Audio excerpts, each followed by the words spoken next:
Hello.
Hello everyone. Trying to figure things out here.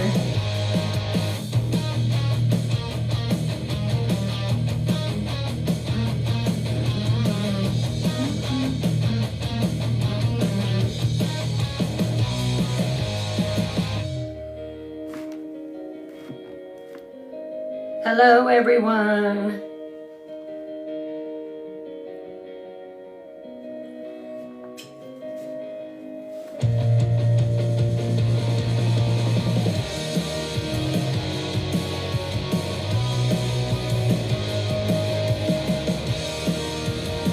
Hello, Lulu. Hey, Julie. Thank you. Hello, Alicia. Hey, Melanie. Hey, Paul. Hey, Pamela. Hey, Rhonda. Hey, Bossman.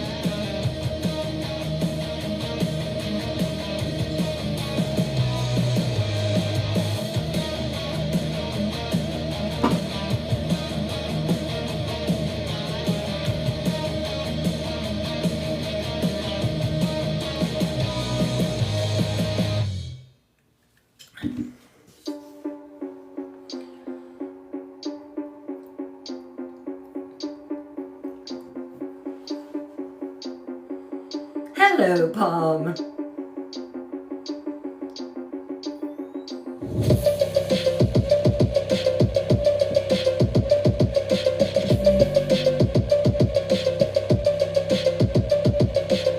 Thank you, Lulu. Good to see you.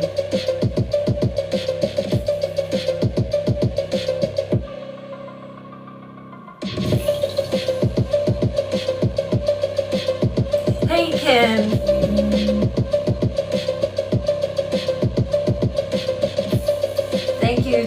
Thank you. Who's ready for a dark original story?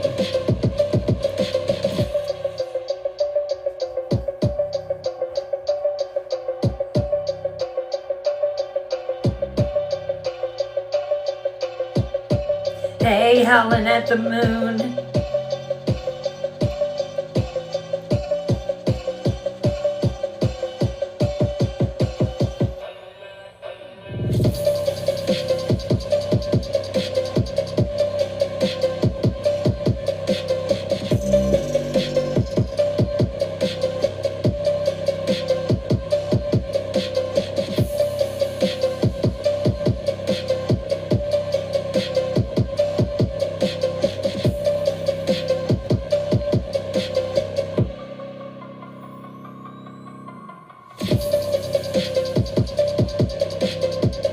Hey, Shirley.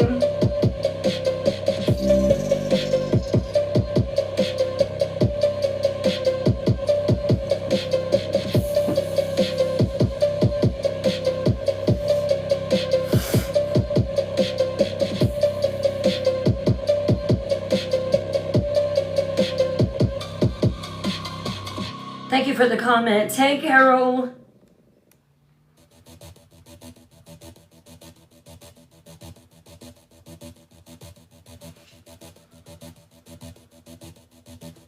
Do, do, do, do, do, do, do, do. Do, do, do, do.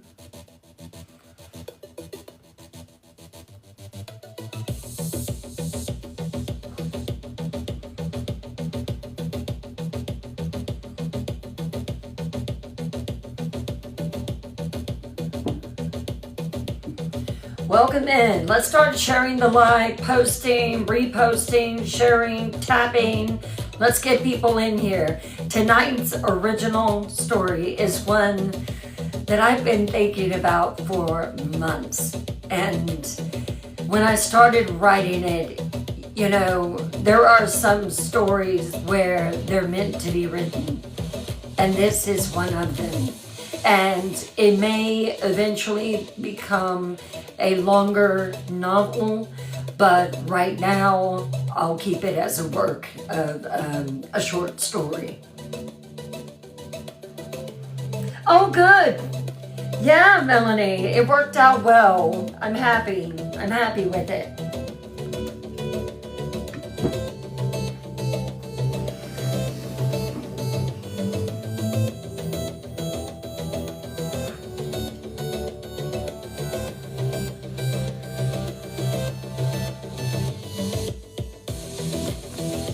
Hey, Jackie.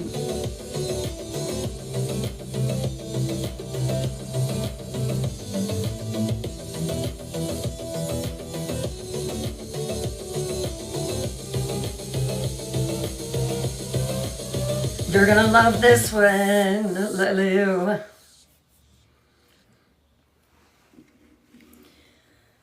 And also, night one of the Golden Gate Bridge will be up on YT tonight. Oh, thank you, Carol. Thank you.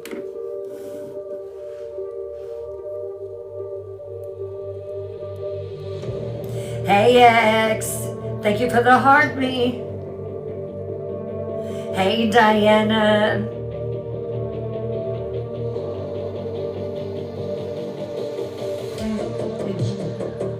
Oh, yes, Jackie. We're going to be talking about creepy dolls. Hello, Sandra. Welcome in. Sandra Cole, 75. Welcome.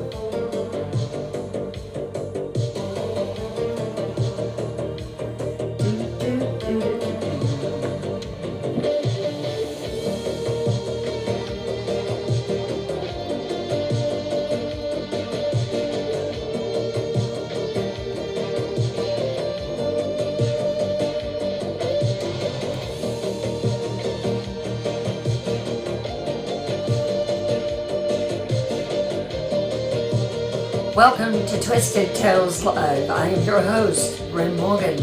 I'm a horror author, and tonight I am sharing one of my original works of short fiction, Southern Dolls.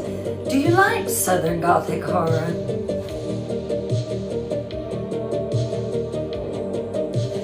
Oh, you know it. Y'all aren't ready for this. I can tell you now. Thank you for the repost, Shirley. Thank you, ma'am.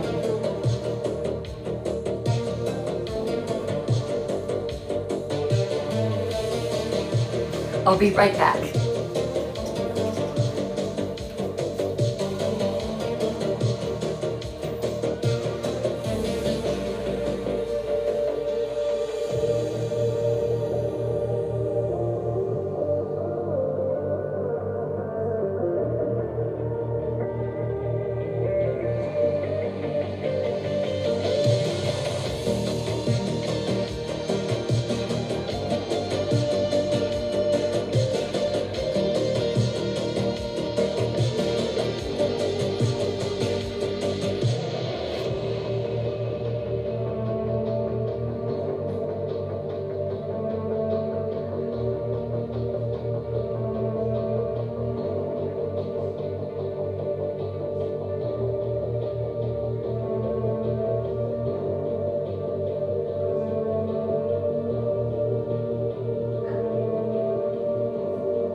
Isn't it pretty, X? You did good. I'm just so glad that it actually shows up on camera. So, and it's so light. Like, it doesn't hurt my head at all. 7 minutes. 46. Okay. If each one of us shares and reposts with at least 5 friends, 10 friends, 15, someone might just come in and watch. And that's just going to make the crowd go up even higher. Thank you, Sandra. Hey, Carol.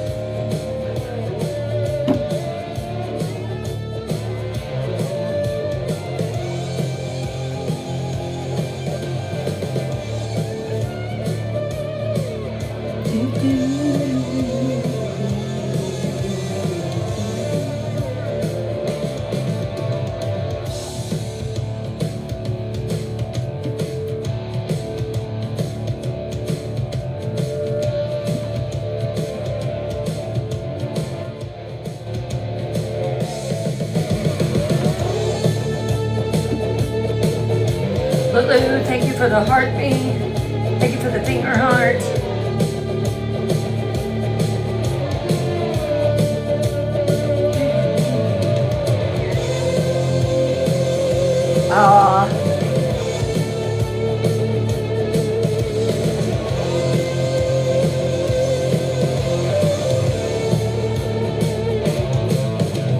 Hey, who's that girl? Welcome in.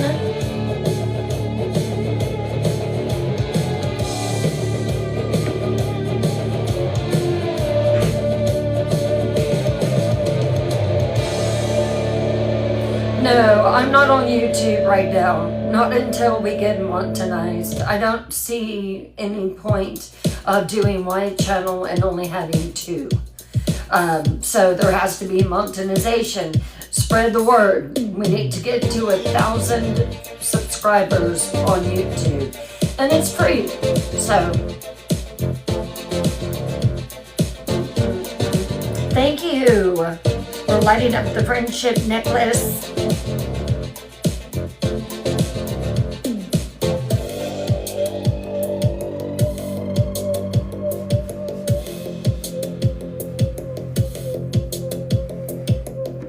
Hey, Tara. Shirley, thank you for the heartbeat. Hey, God, it's lovely. How are you?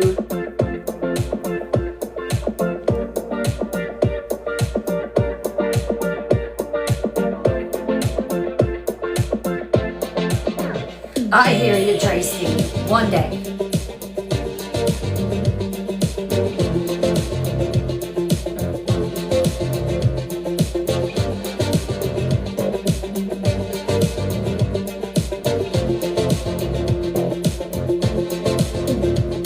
Tonight is your night to just sit back and listen to a story.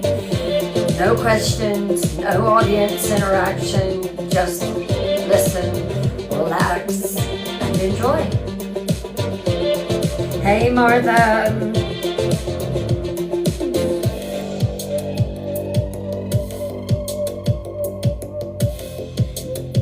Good, God is loving.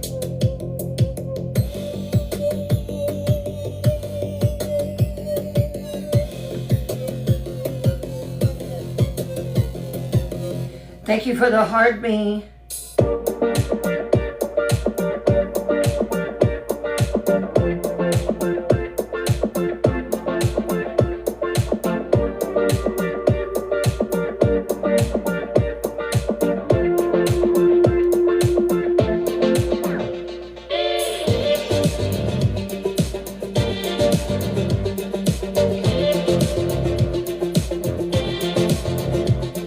Thank you, Carol.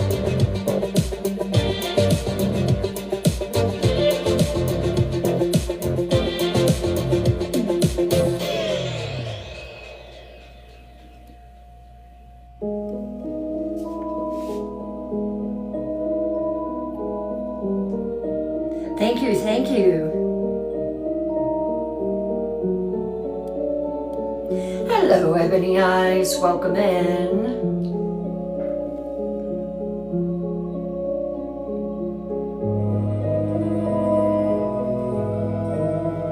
Welcome in. Let's get into story mode.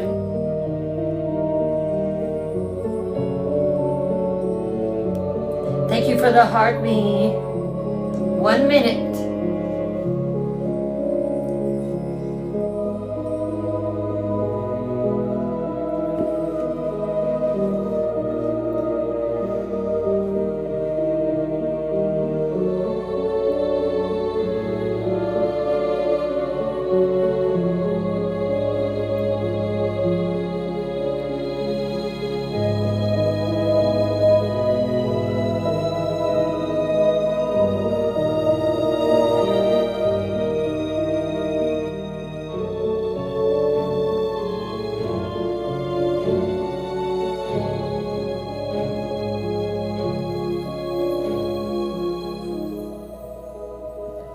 Welcome, Night Dwellers, to Twisted Tales Live. I am your host, Bryn Morgan, and tonight I'm going to be bringing you an original short story that I wrote called Southern Dolls. Do you like scary stories? We have a way of how we go into story time here. Let's do it. Lower your lights. Lock your doors. Light a candle for ambiance. But we all know it's to chase the shadows away. Pull your curtains nice and tight. Wrap yourself in your warmest blanket to avoid the chills that are about to crawl up your spine. And let's begin.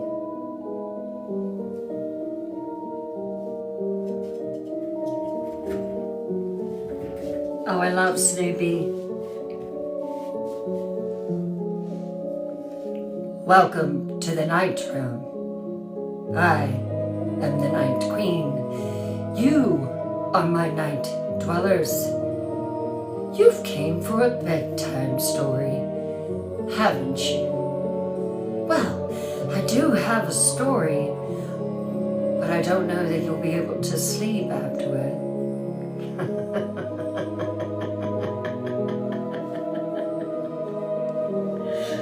Hello, Mia.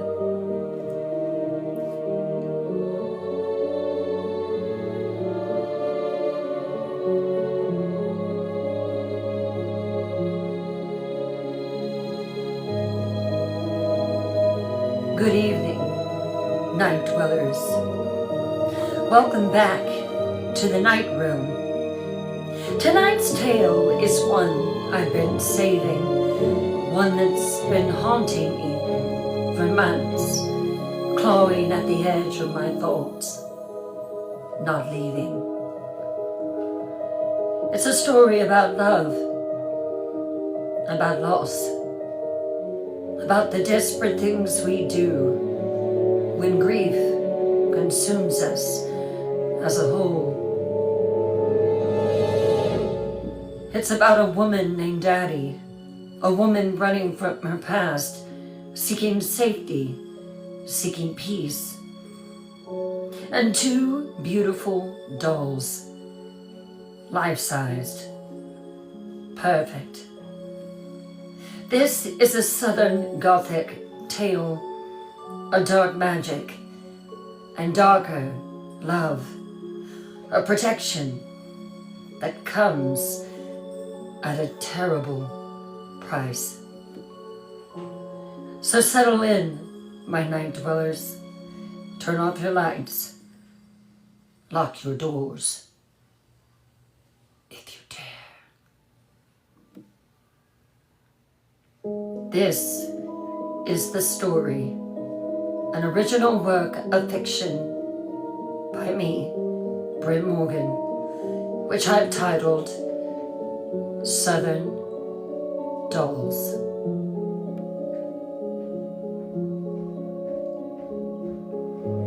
March 2024, 2:47 a.m., Aiken, South Carolina.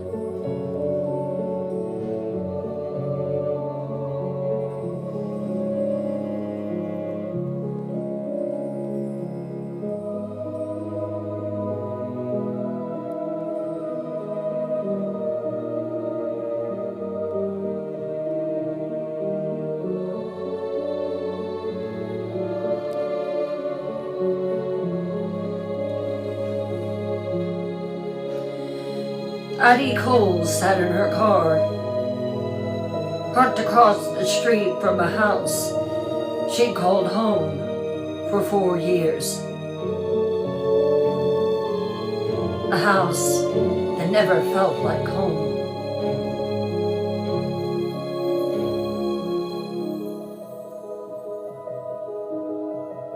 The house was dark, empty.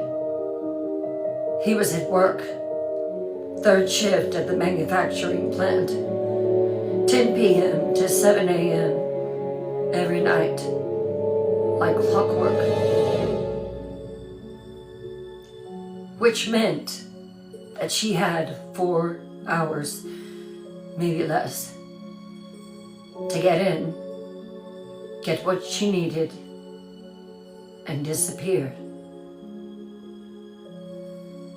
Addie's hands gripped the steering wheel, white-knuckled, shaking. This was it. Her only chance. If she didn't leave tonight, she never would. And God forbid if Cole found out that she tried to leave. She pushed that thought away. Couldn't think about that. Not now. Addie Cole was 32 years old. Long chocolate brown hair, soft green eyes, 5'6", slender, pretty, though she didn't see it anymore. Hadn't seen it for years. When she looked in the mirror now, she saw what he had told her she was. Ugly. Worthless. Lucky he stayed with her. He could have any woman he wanted. She should be lucky that he had stayed with her as long as he had. 4 years of that. 4 years of Cole Matthews breaking her down. Word by word, blow by blow. It had started small, as all domestic violence does. Criticisms, comments about her appearance, her cooking, her friends. You're wearing that? I'm sorry, babe, but that makes you look fat. Your sister is such a bitch. Why do you even talk to her? You're so stupid sometimes, Addie. I don't know why I put up with you. Then it escalated. She had to quit her job. He said they didn't need the money, that he wanted to support them, that was the way it was supposed to work. He made enough. She should stay home. Try to have some kids, take care of the house, stop being lazy, he said. But really, it was about control. If she didn't work, she had no money, no independence, no way out. He made her close her bank account. He put everything in his name. Everything controlled by him. And when she protested, when she questioned, that's when the abuse started. A slap across the face. Don't talk back to me.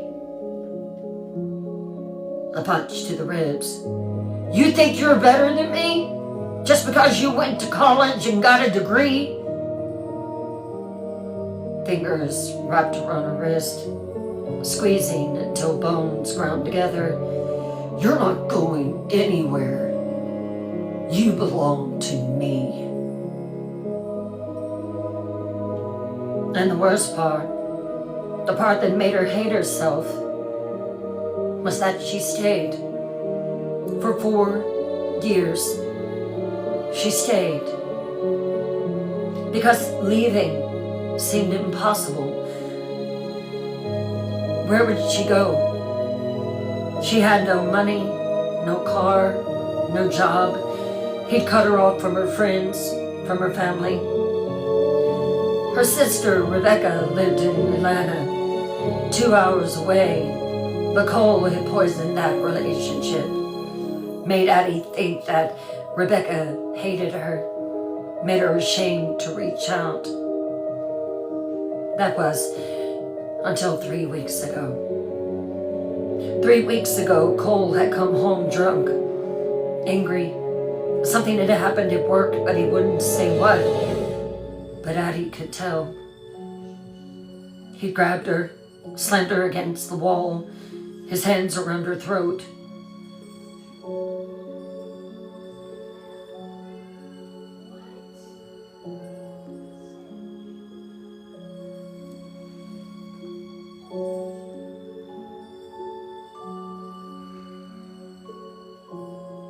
Squeezing. Addie had fought, clawed at his hands, gasped for air that wouldn't come, her vision going dark, stars exploding behind her eyes. This was it. She was going to die. She knew it. Right there, in that hallway. But then, he let her go, dropped her, walked away like nothing had happened. Addie had lain there on the floor, gasping, sobbing, her throat on fire, bruises already forming. And she'd heard him in the kitchen, opening the refrigerator, getting a beer, like he hadn't just tried to unalive her. That's when she knew. It would happen again. Next time, he wouldn't stop. Next time, she'd be dead. He made her fix him the sandwich. She was in so much pain. And after it was over, he told her to go to the bedroom, that he wanted to make up to her. She tolerated it, his touch. So that night, while he slept, she'd taken his phone. She was terrified that he was going to find out. She found Rebecca's number and sent one text. Help. Rebecca had responded immediately. Where are you, Addie? This is Addie, right? Addie responded, yes, he's sleeping. Addie told her, please come get me. Rebecca responded back immediately, I'm coming. Where are you? But Addie couldn't risk it. If Rebecca showed up, Cole would know. He'd stop it. He would make it worse. I'll come to you. I need time. I'll call when I can. And for 3 weeks, Addie had planned, carefully, quietly, waiting for the right moment. Tonight was that moment. Addie checked her phone. 2:51 a.m. She had to move. Now. She got out of the car quietly, closed the door with barely a sound, crossed the street, up the driveway, to the front door. Her hand shook as she inserted the key, turned it, the lock clunking open. She pushed the door open and stepped inside. The house was dark, silent, the air thick with the memory of violence, of fear. Addie moved quickly to the bedroom, pulled a duffel bag from the back of the closet. She packed the essentials, clothes, documents, her birth certificate, social security card, the deed to her mother's jewelry box, her laptop with her old-fashioned design portfolio. Everything else could be replaced. This couldn't. She moved through the house like a ghost, taking only what she needed, what she could carry. And then, headlights. Through the front window, she looked, her heart racing. It was a car passing on the street. Addie froze, her heart stopping. Was it him? Had he come home early? The car passed, thank God, and kept going. It was not him. Addie exhaled, grabbed the duffel bag, and headed for the door.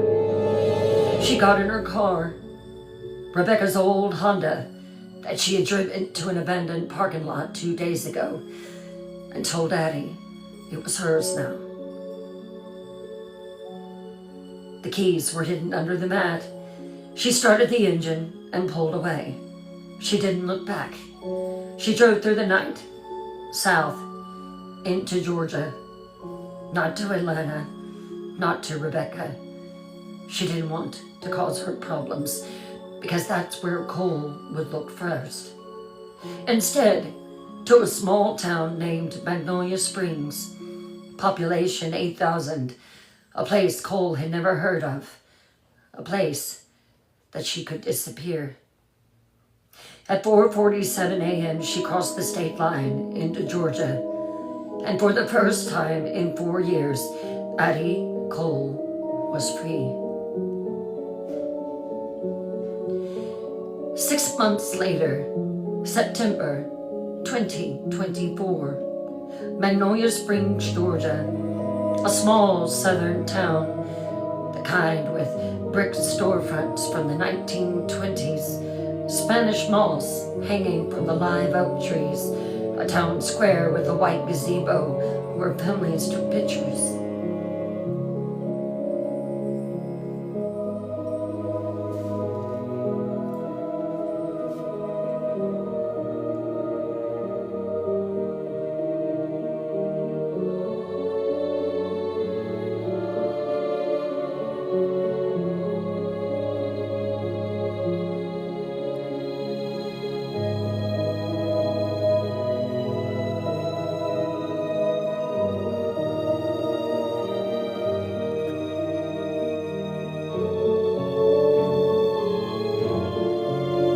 It was the quintessential Old South. Slow, quiet, safe. Addie had found an apartment above Peterson's hardware store on Main Street. A one-bedroom, $650 a month, sparsely furnished with things the landlord had left. A saggy couch, a twin bed, a wobbly kitchen table. She would replace those things eventually, but it was hers, and the door had 3 locks. She'd gotten a job at Southern Bridal Boutique, 2 blocks off Main Street, a white clapboard building with a pink awning, owned by Lorraine Dupree.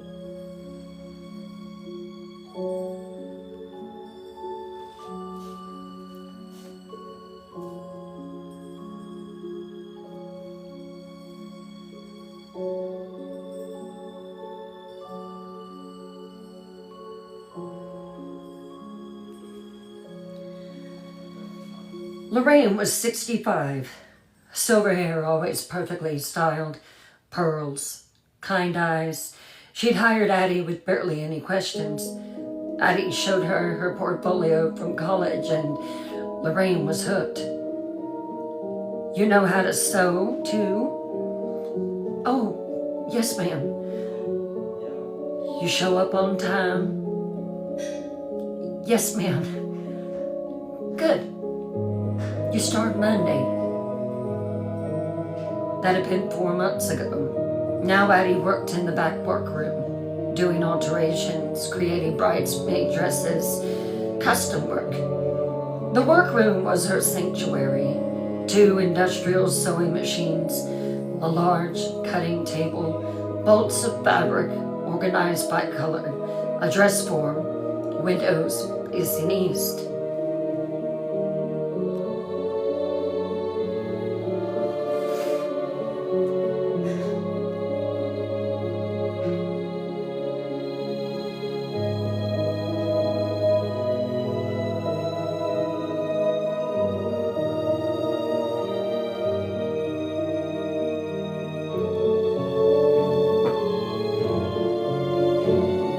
She was good at it, better than good. Her stitches were always perfect, tiny, invisible, professional. She had small fingers. Lorraine had noticed. One night after work, she brought in a glass of water. You have a real talent, sugar. Where'd you learn to sew like that? My mother, Addie had said, which was true. Before her mother died, when Addie was 16, she taught her everything. Addie's life now was simple. Work, therapy on Tuesday afternoons in Valdosta. It was an hour drive, but worth it. Dr. Sarah Mitchell was helping her process trauma. It was home. That was it. No friends. She didn't want them. No dating. Absolutely not. No social life. The truth was that Addie was afraid, jumping at every shadow. She was still afraid, still jumped at sounds, still checked the lock 3 times before going to bed, still kept a baseball bat by her bed. She had nightmares of Cole finding her. But she was alive, and that was enough. On Saturday afternoons, Addie had started going to estate sales, small ones, in nearby towns. It was anonymous, safe, a way to be around people without actually engaging. She collected vintage sewing items, old thread spools, antique scissors from the 1940s, patterned books, things that connected her to the craft. Then Saturday afternoon, September the 14th, Addie sat on her saggy couch. Her laptop was open. She was scrolling through estate sale listings. And then she saw it. Estate sale, Jepson Plantation, historic Georgia estate. Saturday and Sunday, 9 a.m. to 5 p.m. Everything absolutely must go. The photos showed a grand old plantation house, white columns, wraparound porch, peeling paint, beautiful but decaying. And one photo made her stop scrolling. It was a wooden box filled with small dresses, white, cream, pale pink, pale blue. Even in the photo, Addie could see the craftsmanship, hand-stitched, smocking, tiny buttons, lace trim, embroidered flowers.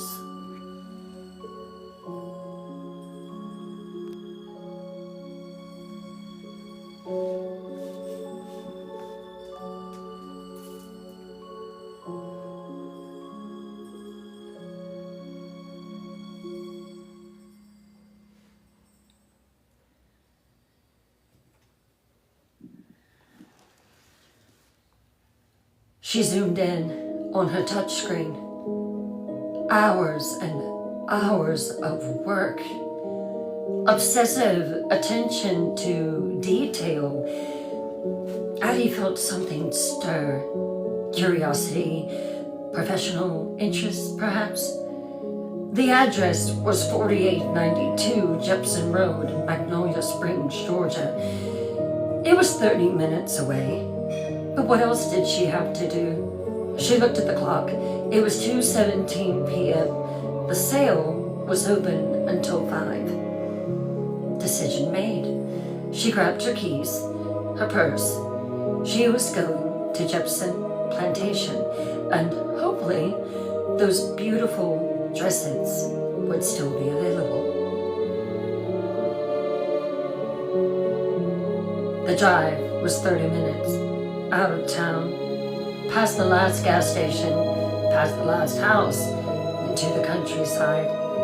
Fields, pine trees, red dirt roads, the deeper south, the old south. Addie's GPS said, in 500 feet, turn right onto Jepson Road. She turned. The road changed from paved to gravel, her Honda bumping over the uneven surface. There were live oak trees on both sides, in all of their autumn glory, orange, brown, red, and gold. Massive. Hundreds of years old. Their branches meeting overhead, creating a tunnel. Spanish moss hanging down like curtains.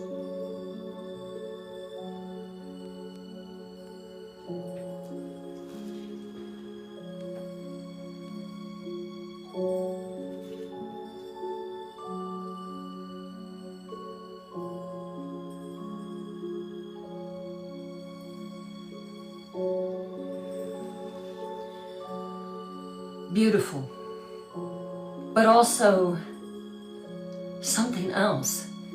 Something that made the hair on Addie's arms stand up.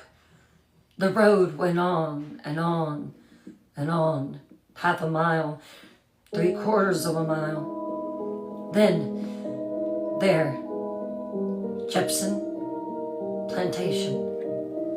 It was exactly what she had imagined that it would be. The house rose up at the end of the drive. White, 3 stories, Greek Revival, massive columns supporting a wraparound porch on the first floor, and a balcony on the second. But the paint was peeling, the shutters hung crooked, the gardens were overgrown, weeds pushing through what had once been carefully maintained flower beds. The kind of place that had been grand, elegant, important once.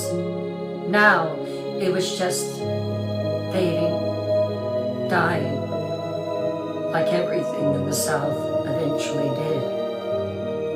There were cars in the circular driveway, 5 or 6. People were here. The estate sale was happening. Addie parked, got out. The heat hit her immediately. Even in September, the Georgia heat was humid, heavy, the air thick enough to chew. She could hear cicadas, that constant summer sound that would soon be gone, loud, almost deafening. And underneath, silence, the kind of silence that felt like waiting. She walked up the front steps, wide, brick, cracked in places. The wooden porch creaked under her feet. The front door was wide open, propped with a rubber doorstep. A handwritten sign stated, "Estate sale. Come on in." Addie stepped inside. The interior was dark, cool, the temperature dropping at least 10 degrees. High ceilings, dark wood floors, a grand staircase straight ahead. Crystal chandelier overhead, dusty, missing several of the crystals.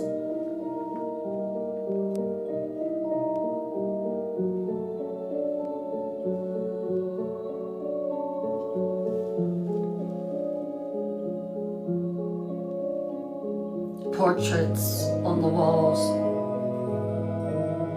old paintings, people in old-fashioned clothes, stern faces, judging faces, all looking down at anyone who entered. The house smelled like old things, dust, wood polish, something floral, maybe a potpourri from decades ago, and underneath something else, something organic, decay.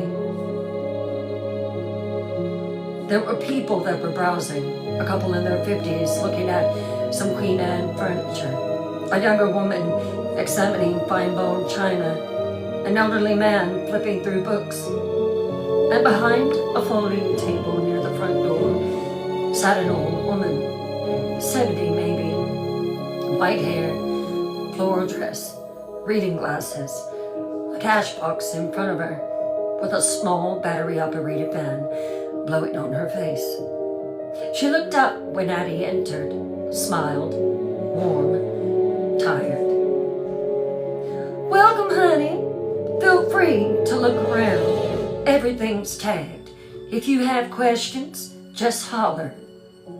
Addie nodded, smiled back, tried to look casual. She walked through the foyer into what had been the front parlor.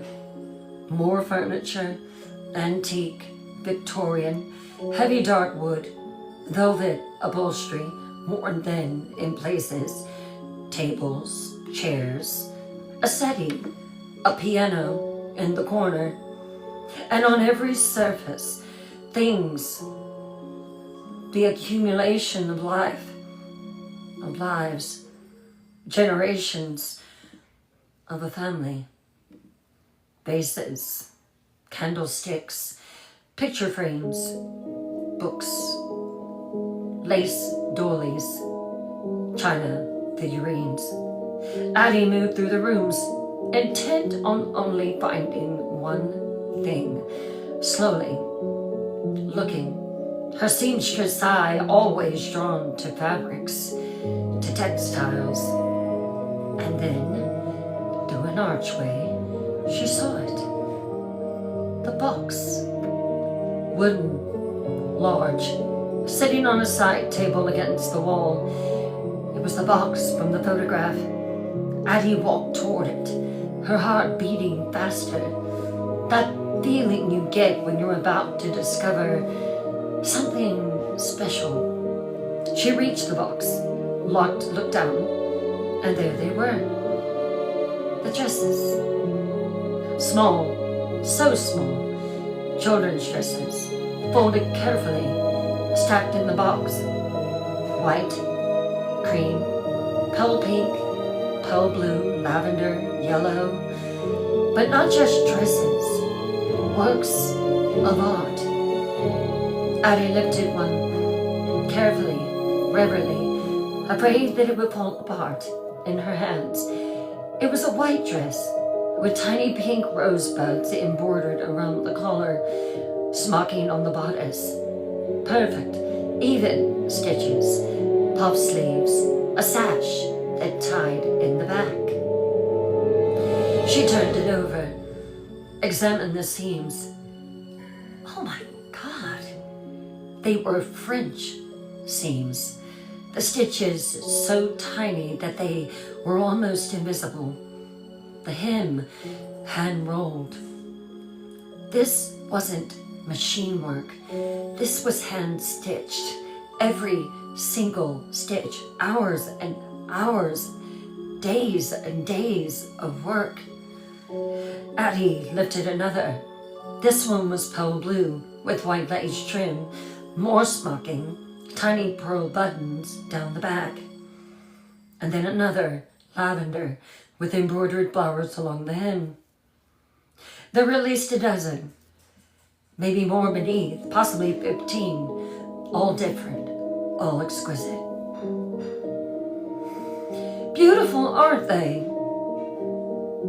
Addie turned. The older woman from the front table was standing there smiling. They just don't make them like that anymore, do they? No, Addie said, her voice quiet, awed. They don't. Are you interested in them, honey? Yes. Yes, very. How much? The woman looked at the box, thoughtful.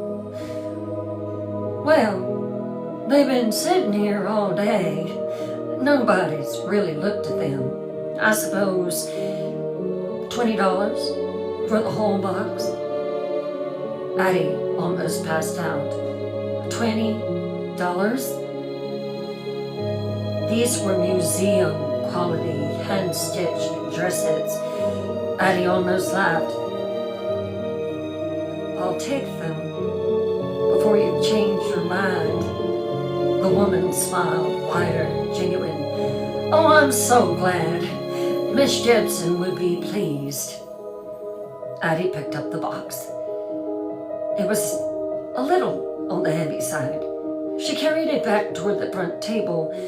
The woman followed. I believe that there's two pair of shoes in there somewhere. That is, if those girls this morning didn't go in there and take them out. Oh, there were a bunch of little brats in here earlier this morning. You sew? The woman asked. Yes, I'm a seamstress. I work at the bridal boutique in town. Oh, you work at Lorraine's shop? Oh, how lovely. Then you would appreciate this craftsmanship. Miss Jepson was a wonderful seamstress, too. After her husband died all those years ago, she devoted herself to it. That's how she was able to keep the plantation running. She made the most beautiful things.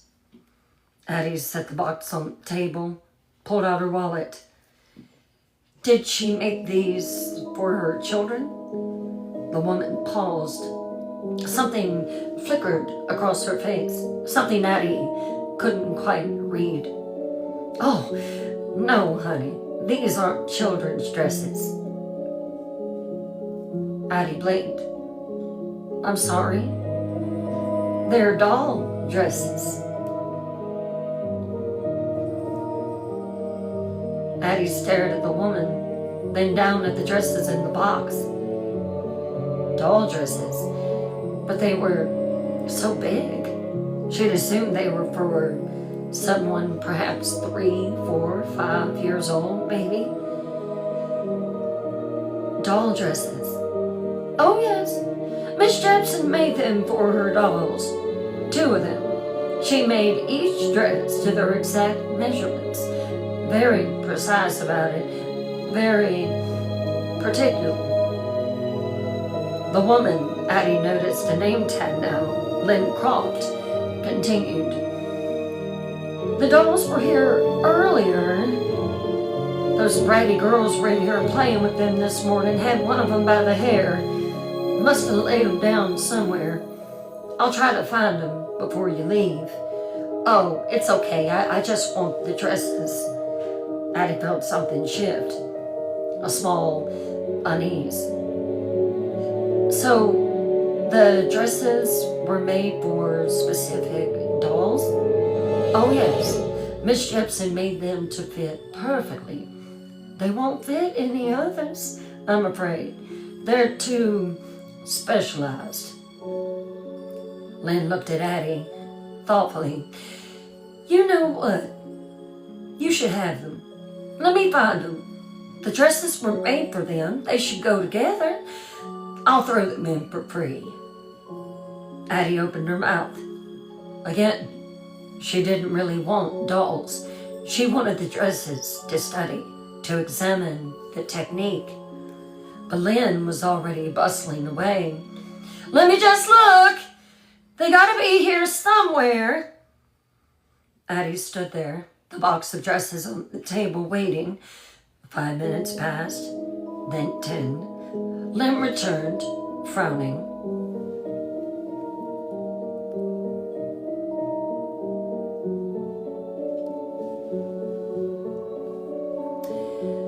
Well, I can't seem to find them, honey.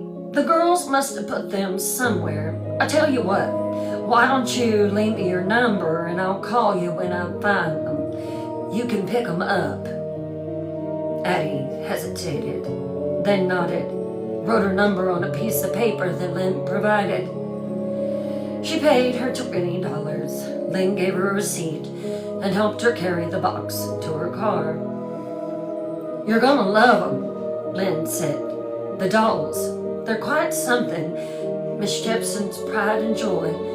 She carried them everywhere that she went.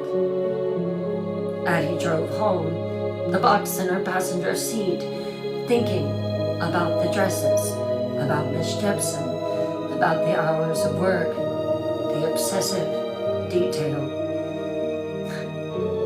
Doll dresses. She couldn't believe it. She shook her head.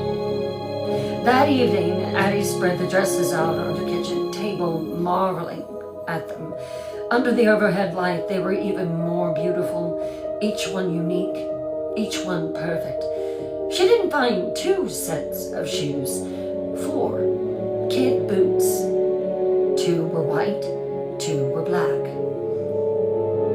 She examined each one of the dresses, the stitching, the seams, the embroidery, the smocking. Whoever Miss Jepson was, she'd been incredibly skilled and incredibly dedicated. Addie wondered what the dolls looked like. What kind of dolls required such elaborate wardrobes, she wondered. At 6:47 p.m., her phone rang. It was an unknown number, but it was a local area code. Hello? Hello, honey. This is Lynn Croft from the Jepson estate sale. Oh, hi. I found the dolls. They were in the upstairs nursery. Silly me, I should have looked there first. I'm getting ready to close up for the evening, but I put them on the front porch bench for you, under the awning, so they'll stay dry if it rains. You can swing by and pick them up whenever. Oh, okay. Thank you again. You're very welcome, honey. I hope you enjoy them. They're quite special. The line went dead. Addie looked at her phone, looked at the dresses on the table. She guessed she would go get them. She'd just been out there. It was a 30-minute drive, but it was Saturday night, so she didn't care. She would go pick them up, come back, order pizza, maybe watch a movie. She grabbed her keys, her purse, and headed back out. The drive back to Jepson Plantation was different in the evening. The sun was setting, the sky a deep orange and purple, long shadows across the road. And then the rain started. Not heavy, just a drizzle, soft, pattering on her windshield. The tunnel of oak trees felt darker, closer, the Spanish moss hanging lower. Addie's headlights cut through the gloom, rain swirling in the beams. She reached Jepson Plantation. The house looked different in the fading light, darker, more imposing. The windows were all dark now. The estate sale closed. All the cars were gone, just the house, silent, empty. Addie parked, grabbed her keys, got out. The rain was light, but steady, warm, the air thick with that humidity and the smell of wet earth. She walked up the front steps. The porch was dark, except for one overhead light, flickering. The bulb was dying. And there, on the bench, under the awning, out of the rain, them.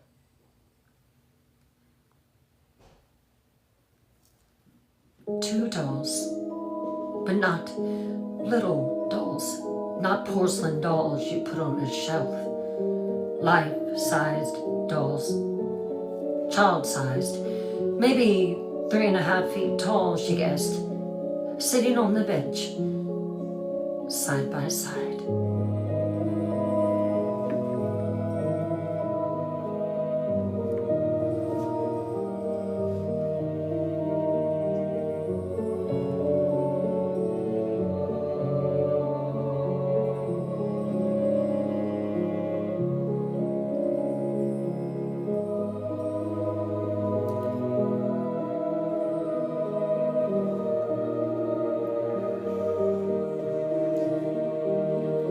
Addie stopped. She stared. The first doll had bright red hair, curly, ringlets, like something from a Victorian photograph, porcelain face, pale, perfect features, green eyes, glass eyes, but so realistic that they almost seemed to see. She wore a simple white dress, hands folded in her lap, porcelain hands. The second doll had long black hair, long, straight, falling to her waist in a glossy sheet, a porcelain face, pale, perfect, but the eyes, violet eyes, not blue, violet, were unsettling. Wrong. She wore a cream-colored dress, hands on her lap, porcelain. Addie had to admit they were beautiful, exquisite craftsmanship, museum quality, but they were also wrong. Too lifelike, too real, the way they sat, the way their eyes seemed to look at her, the proportions, too perfect. Addie stood there in the rain, staring at them, her skin prickling, the hair on the back of her neck standing up.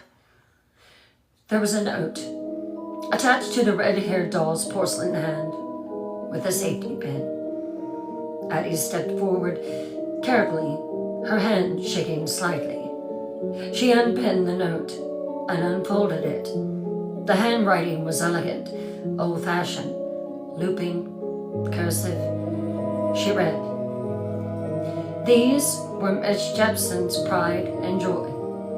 They were always on display in her front parlor. The red-haired one is Mary Catherine. The darker one is Georgia Bell. She would be relieved that they have gone to a good home."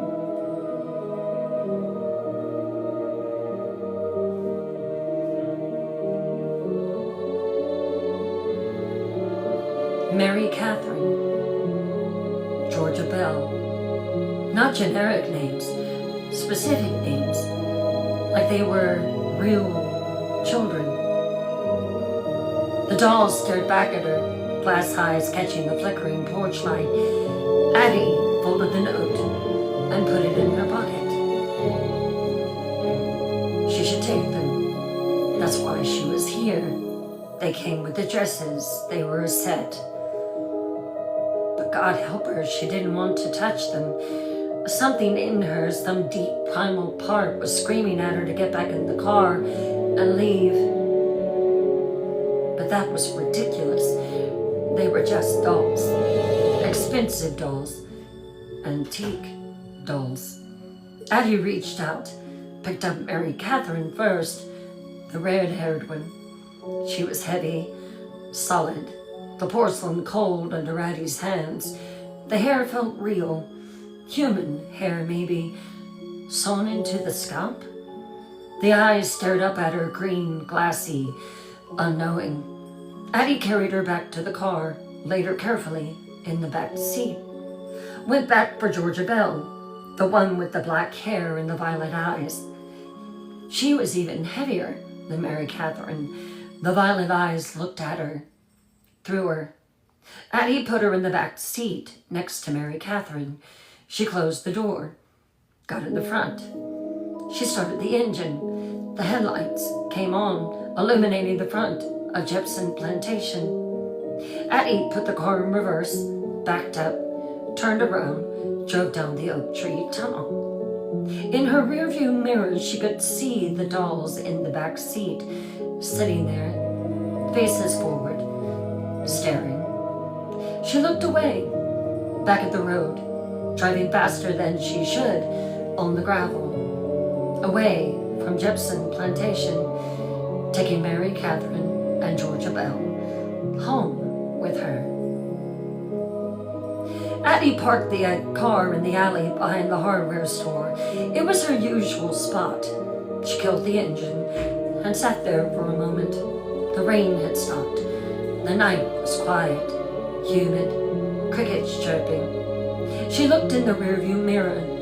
The dolls sat in the back seat, still motionless, just dolls. Addie got out and opened the back door.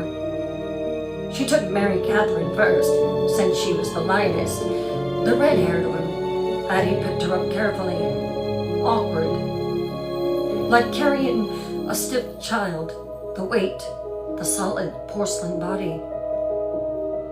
She carried her up the back stairs to her apartment, the wooden steps creaking under the combined weight. She unlocked her door, brought Mary Catherine inside, and sat her on the green, saggy couch. The doll sat there, hands in her lap, staring straight ahead, and nothing. Addie went back down. She got Georgia Bell, the black-haired one, with the violet eyes. God, you're heavy. You're definitely heavier than your sister. Addie's arms strained, carrying her up the stairs. She brought her inside, set her on the couch next to Mary Catherine, and there they were, both dolls, side by side, sitting in her apartment, staring at her kitchen table where the dresses were still spread out.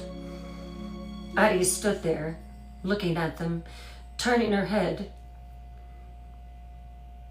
For dolls, they were beautiful. Truly. The craftsmanship was incredible. The hair looked so real, the faces so lifelike, the glass eyes so attentive. But something about them in their small apartment felt wrong, out of place.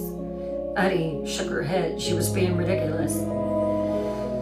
All right, well, I am going to go and order some pizza. And y'all just sit there. She looked at the clock. 8:23 p.m. She was tired. It had been a long day. She looked at the dresses more, and then she put them back in the box. Maybe she would try some on the dolls, see how they fit. For now, she just wanted to eat, and then after that, she would shower and go to bed. After she had stuffed herself on pepperoni pizza, she walked to her bedroom, changed into pajamas, and brushed her teeth.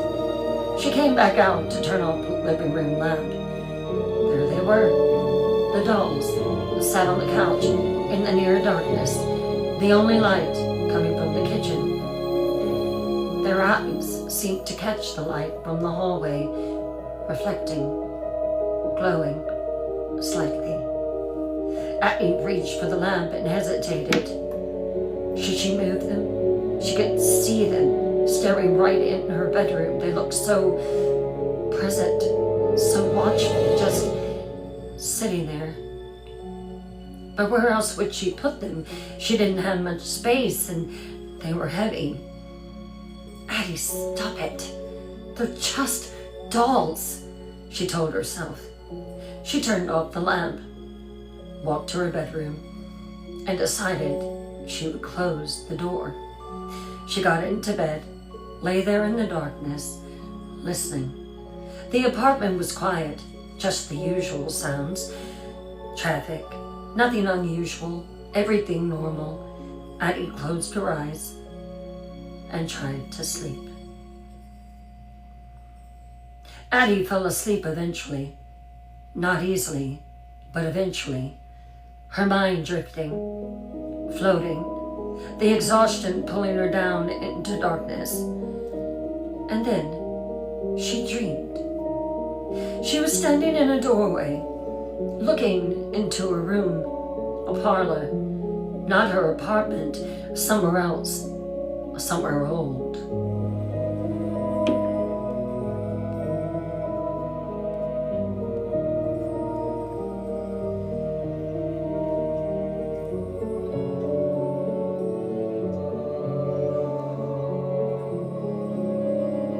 The room was beautiful, elegant, high ceilings with crown molding, dark wood paneling, wallpaper, deep burgundy with a gold pattern, Victorian, expensive. A Tiffany lamp glowed on a side table, warm light, amber and green glass, casting colored shadows. Heavy velvet curtains, deep green and red, drawn closed, an oriental rug, plush in dark reds and golds. The room smelled like lavender and something else. Mothballs, maybe, old perfume, the scent of a different time. And in the center of the room, a woman. She sat in a high-backed Queen Anne chair, navy blue velvet, elegant, regal.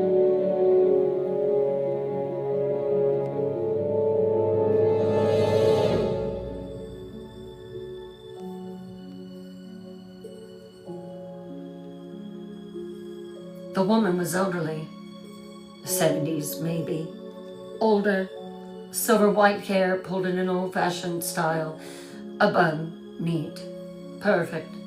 She wore a high-neck dress, Victorian style, dark fabric, navy or black, long sleeves, buttoned to the throat. Her face was refined, beautiful, even in an old age, aristocratic, high cheekbones, thin lips, elegant hands with long fingers, and in her lap she was sewing.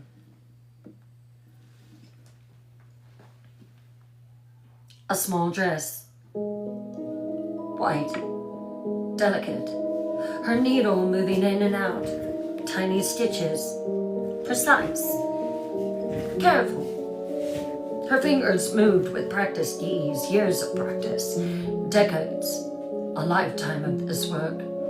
And she was talking, her lips moving, a soft voice, cultured, a southern accent, but refined, old money, certainly. There now, she said softly, almost finished. Just a few more stitches. Addie stood in the doorway, watching, unable to move, unable to speak. This was a dream. She knew it was a dream, that floaty feeling. But it felt so real, the details so vivid, the lamplight, the smell, the sound of the woman's voice. And underneath it all, music, a record player, somewhere in the room. She couldn't see it, but she could hear it. Static, that old record static, crackling, popping, and then a voice, male, smooth, croning. Frank Sinatra, The Way You Look Tonight. Addie recognized the tune. The music filled the room, soft, romantic, melancholy. Someday, when I'm awfully low, the woman hummed along quietly, under the breath, her needle never stopping. You're gonna be so pleased, she said, still talking, still sewing. This one has the pink rosebuds you like on the collar. See? She held up the dress slightly, showing it to someone that Addie couldn't see. Addie's eyes scanned the room, looking, searching, but the parlor seemed empty. Just the woman, just the chair, just the lamp. And yet, the woman was clearly talking to someone. And when the world is cold, I will feel a glow just thinking of you. I know, darling, the the woman said, her voice gentle, maternal. I know you're tired of waiting, but good things take time. Perfection takes time. A pause, as if she was listening, as if someone was responding. But Addie heard nothing, no other voice, just Sinatra, just the static, just the woman's soft humming. Just a few more hours, the woman continued. Then you can wear it. Won't that be just lovely? The way she spoke, so tender, so loving, the way mothers speak to children. But there was no child in the room, no one that Addie could see. So who was the woman talking to? The woman's needle continued its rhythm, in and out, in and out.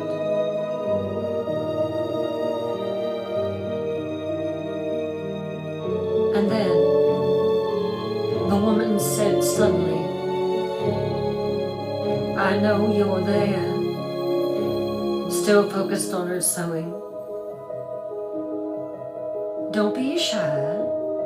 Come closer to the lamp where I can see you properly. She wasn't talking to Addie. Her eyes never lifted from her work. She was talking to whoever else was in the room. Lovely. Never, never change. The woman smiled, soft, pleased. There you are. That's better. Yes, come sit with me while I finish. Addie stared, searching the shadows, looking for movement, for shape, for anything, but she saw nothing. The parlor remained still, empty, just the woman in her chair. And yet, Addie had the distinct feeling that the room was not empty, that there was someone, something just beyond her sight, just beyond the edge of the lamplight, watching. The woman tied off her thread, bit it with her teeth, and set the needle down. She held up the dress, examined it, turned it this way and that in the lamplight. Oh, it's perfect, she said, satisfied and pleased. Absolutely perfect. You'll look beautiful in it, darling. She folded the dress carefully, lovingly, set it on the small table beside her chair, reached down, picked up something from the floor, another dress, cream-colored, already started, half finished. Now then, the woman said, threading her needle again, let's work on yours, shall we? I promised I wouldn't play favorites. She laughed. Soft, gentle, a grandmother's laugh. Yes, yes, I know. You've been very patient. Such a good girl. Addie tried to move, tried to step into the room, tried to see or what or who the woman was talking to. But her feet wouldn't move. She was rooted, frozen, just watching. Keep that breathless charm. The woman began sewing again, her needle moving in and out, in and out. The rhythm, hypnotic. I'm so glad that you both are here, she said quietly, almost whispering. Both of you. Both. She was talking to two people. It's been far too long. It's taken forever to finally get you here, the woman continued, her voice sad now, lonely. Now it's not just me and my sewing. A pause, listening. Yes, she said. Yes, I think so too. I think that this will be perfect for you. The dresses will be perfect for you. Addie's breath caught. Won't you please arrange it? The lamp flickered just once, just a brief dimming, and in that flicker, Addie thought she saw something moving in the corner just beyond the light. Small, child-sized, two shapes. But when the light steadied, nothing, just shadows, just the parlor. The woman looked up suddenly, not at the corner, not at whoever she'd been talking to at the doorway. At Addie.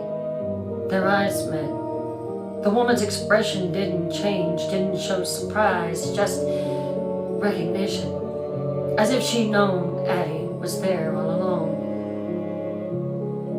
"Oh," she said softly. "There you are." The music began to skip, the needle catching, the static growing louder. "The way you look, the way you look, the way you look." The lamp flickered again, faster now. The woman stood, the dress still in her hands. "I've been waiting," she said, her voice echoing now, distant. "We've been waiting." The shadows in the room grew darker and thicker, and somewhere just beyond Addie's sight, she heard it. A sound, soft, high-pitched, giggling, children giggling. Let's stop there, take a 10-minute intermission, and when we come back, we will continue this original short work, Southern Dolls. I hope you're enjoying it. Hey, Pink. I'll be right back.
Hello, everyone.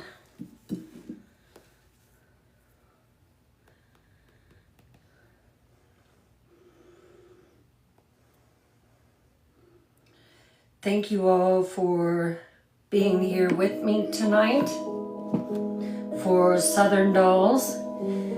Hey, Joanne. Oh, I'm glad you're here too, Emma. Hey, Kimmy.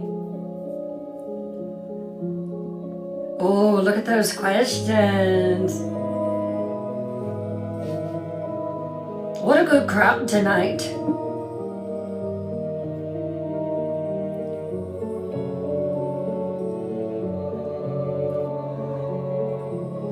Loving all the good comments.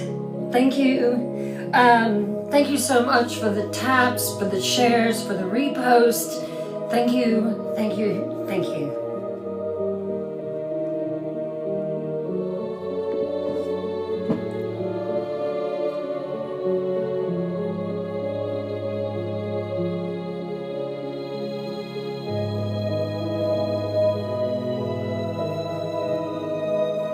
Hey, Diane. Oh, I'm so glad, Lisa. So glad you like it, Lisa D. Hey, Boncora. How are you? Lulu, I'm so glad.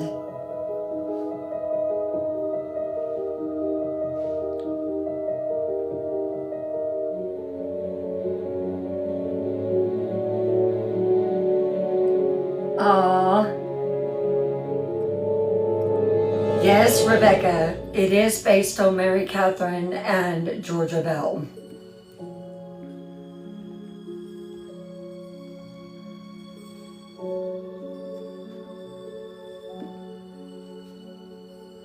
Hey, to tweet to believe. All right. Let's take one more minute. Let everybody come back in. Did it? I wondered how many were going to catch on to the names. They deserve their own story.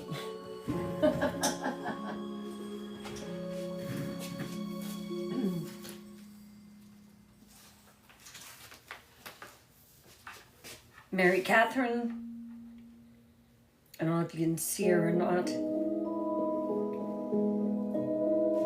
Can you see her face? I don't know if it's showing.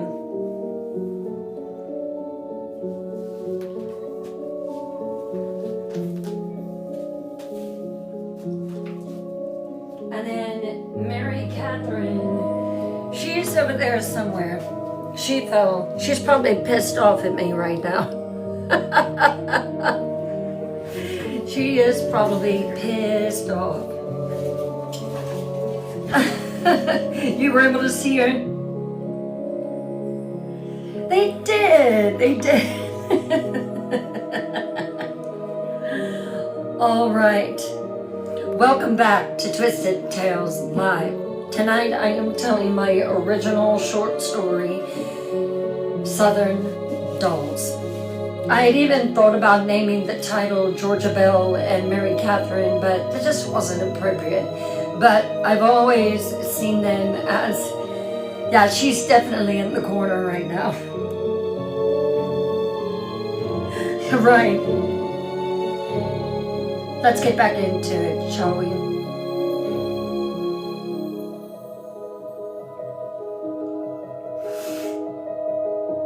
Addie woke up, gasping, sitting up in bed, her heart pounding, her bedroom dark, the digital clock on her nightstand glowing. 3:17 a.m. A dream. It was just a dream. But her heart was racing, her skin covered in sweat, her hands shaking. She sat there in the darkness, breathing, trying to calm down. Just a dream. Just her mind processing the day. But it had felt so real. The woman sewing, talking to someone, two people that she couldn't see, the giggling. Addie threw off the covers, her throat was dry. She needed water. She got out of bed, padded barefoot to her bedroom door, opened it. The apartment was dark, just faint light from the street coming through her kitchen window. She walked toward the kitchen, got a glass, filled it with water, and drank. The cold water helped, grounding her, bringing her back to reality. She set the glass down and leaned against the counter. Just a dream. She turned, started to head back to her bedroom, and stopped. The couch, where she left the dolls, they were still there, sitting side by side, exactly where she put them. In the dim light from the window, their faces were half in shadow, half illuminated. Their eyes seemed to catch the faint glow, reflecting. Addie stood there in her pajamas in the dark, looking at them. They were just dolls. They're just dolls, Addie said. But standing there in the darkness, remembering the dream, remembering that giggling, Addie wasn't so sure.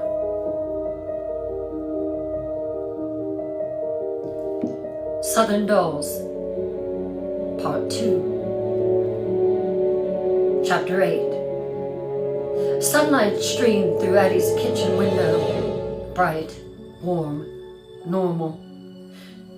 The fear from the night before, from the dream, felt distant now. Silly, really. Addie stood in her kitchen, coffee in hand, looking at the dolls on the couch. In the morning light, they looked different, less eerie, just beautiful. Expensive antiques, nothing to be afraid of. She walked over to them, set her coffee down on the side table, and really looked at them properly for the first time. Mary Catherine, the red-haired one, her face was exquisite. Porcelain painted with such detail, rosy cheeks, pink lips, those green eyes framed by real eyelashes. Her hair was human hair. Addie could tell it. Real human hair. These dolls must have cost an absolute fortune. Copper red, styled in perfect wrinkly curls. And then there was Georgia Bell, the black-haired one. Her face equally as beautiful. Paler skin, those unsettling violet eyes, black hair like silk, falling to her waist. Both wore simple dresses, white for Mary Catherine, cream for Georgia Bell. Well made, but plain. Probably what they'd been dressed in when Miss Jepson had died. Addie looked at the kitchen table, at the box of the dresses. All those beautiful dresses made for these dolls, custom fitted. She picked up one of the dresses, the white one with the pink rosebuds, the one from her dream. Addie stared. She froze, staring at the dress. The woman in the dream had been sewing a white dress with pink rosebuds on the collar. Addie looked at the collar of the dress in her hands. Pink rosebuds embroidered around the collar, exactly like the dream. A chill ran through her. But that was impossible. She'd seen these dresses yesterday before the dream. Her brain had just incorporated the memory into the dream. That's what happened. That's how dreams work. Nothing supernatural, nothing strange. Addie set the dress down, shook off the feeling. She made herself breakfast, toast, more coffee, tried to be normal, but looked at them the whole time. Her eyes kept drifting back to those dolls, Mary Catherine and Georgia Bell, sitting there, watching her kitchen. She should put them somewhere. A shelf wouldn't work. The shelf would break. She should display them properly. But she didn't have anywhere to display them, and they were too heavy. The couch was fine, for now. Maybe she could find a toy store. Maybe she could donate them. Chapter 9. That afternoon, Addie decided to try the dresses on the dolls. She was bored. That's what they were for, right? After all, Miss Jepson had made them specifically for Mary Catherine and Georgia Bell. It would be interesting to see how they fit, to examine the construction more closely. Addie carried Mary Catherine to her bedroom. She laid her on the bed. The doll was heavy, solid porcelain. Her glass eyes stared up at the ceiling. Addie carefully undressed her. The simple white dress came off easily. The doll was jointed at the shoulders, elbows, hips, knees. The limbs moved stiffly, but they moved. Underneath was a cloth body, stuffed with a porcelain head, hands and feet attached. Addie selected a dress from the box, the pale blue with the white lace trim.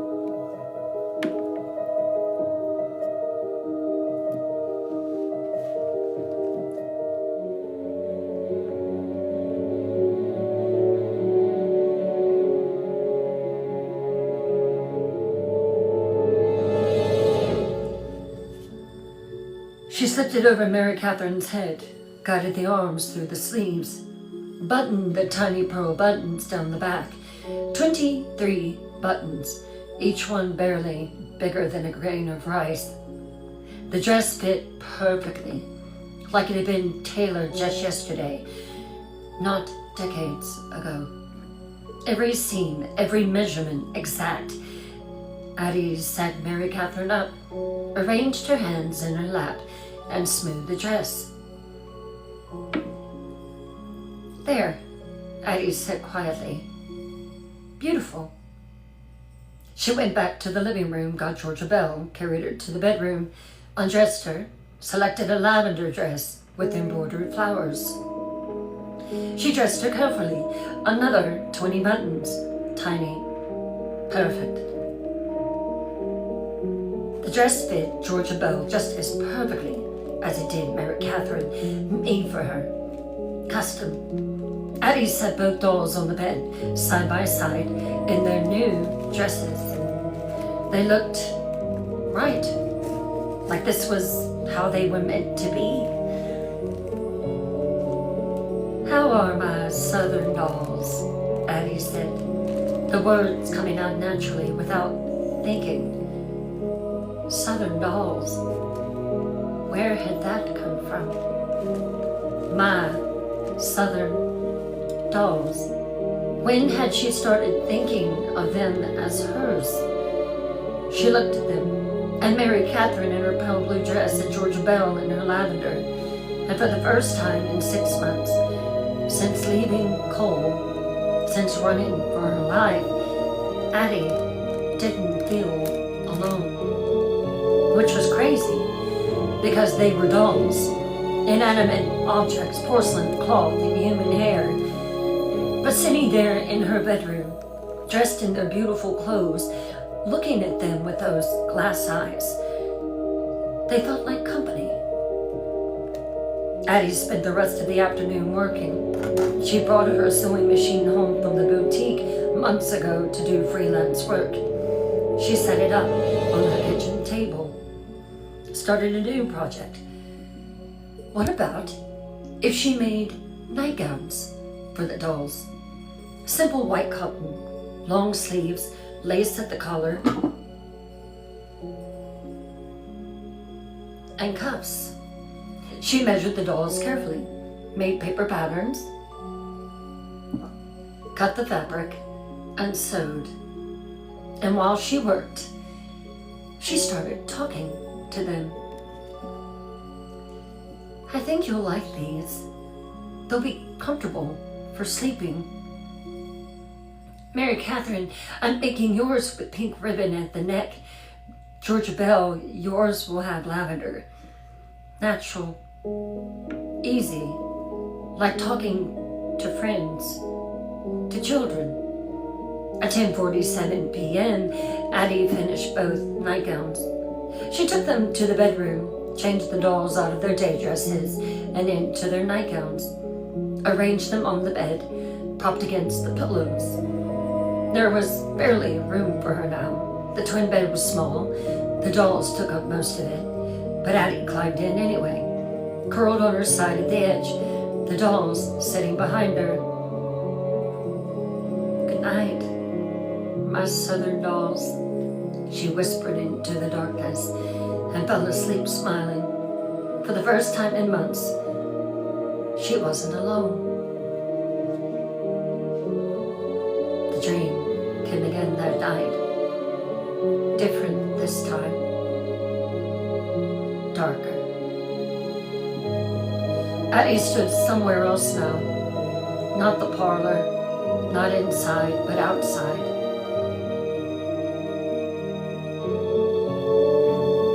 She could see a beautiful woman standing at the front door, a screen door, looking out. The sky was growing darker in shades of rose and pale peach. The woman had a worried look on her expression as she looked down the long gravel drive. Tunneled trees growing darker by the minute. She glanced at the clock. It was 7 o'clock. The girls were supposed to be home hours ago.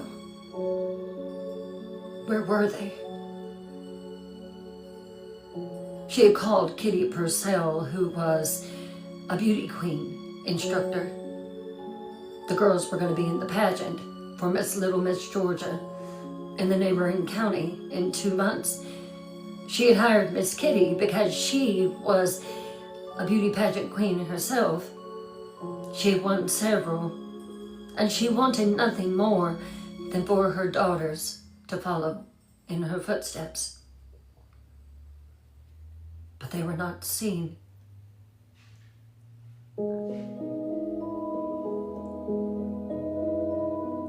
Addie woke up in a panic. She knew that the woman that was at the screen door was upset. She could see it on her face. What was wrong? She took another sip of water from the glass on her bedside table. She went back to sleep. The dream continued.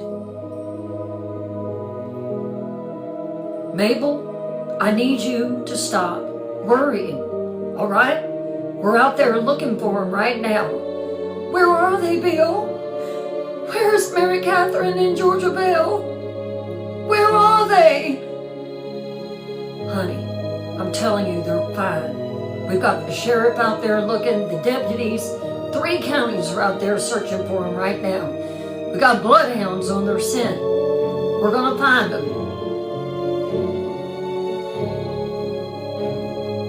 Mary Catherine's afraid of the dark. She's afraid of the dark, Bill. What if they're cowered under some trees near the creek? We have to find them. She's afraid of the dark. Georgia Bell is a big girl. She's 7. She'll take care of her sister. I promise you.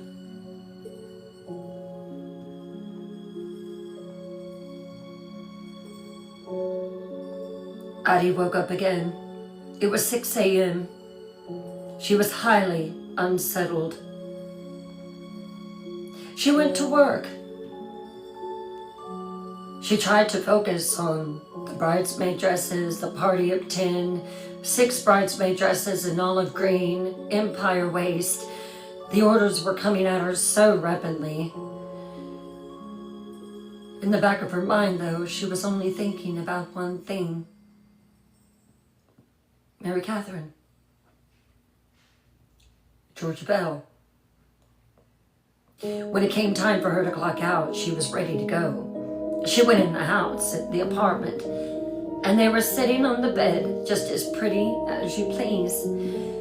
Mary Catherine, Georgia Bell, I'm here. I'm gonna eat something and then I'm gonna work on some dresses. What about we try some different colors? I had some old bolts of fabric at the store. Miss Lorraine doesn't care if I take them home. What about if I made a peach one for you, Mary Catherine, and then a yellow one for you, Georgia Bell? Don't you think that would be pretty? The dolls just stared at her. After she finished eating supper, she gathered them up, walked in the living room with them, put one on her left side and one on her right.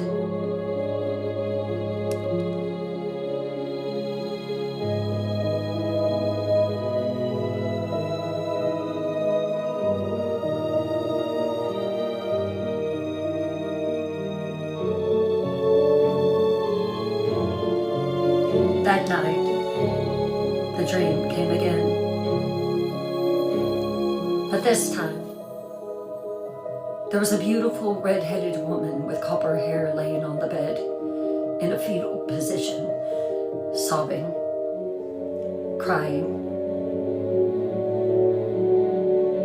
My girls, where are my girls? Mabel. It was her husband, Bill. He walked in. They're looking for him. If you'll just look out the window there, you'll see the lanterns. They're looking for him. They're searching everywhere. Where are they, Bill? Where are my girls? Mary Catherine, Georgia Bell. I should have never let them walk to Miss Kitty's alone. I shouldn't have done it. You can't beat yourself up like that, honey. Our daughters are fine. They're fine. He hugged her, a tear rolling down his cheek. Both of them had a feeling that they were not fine. The next day, the dreaded knock came on the door. It was the sheriff. Mabel collapsed onto the wood floor. Bill tried to catch her.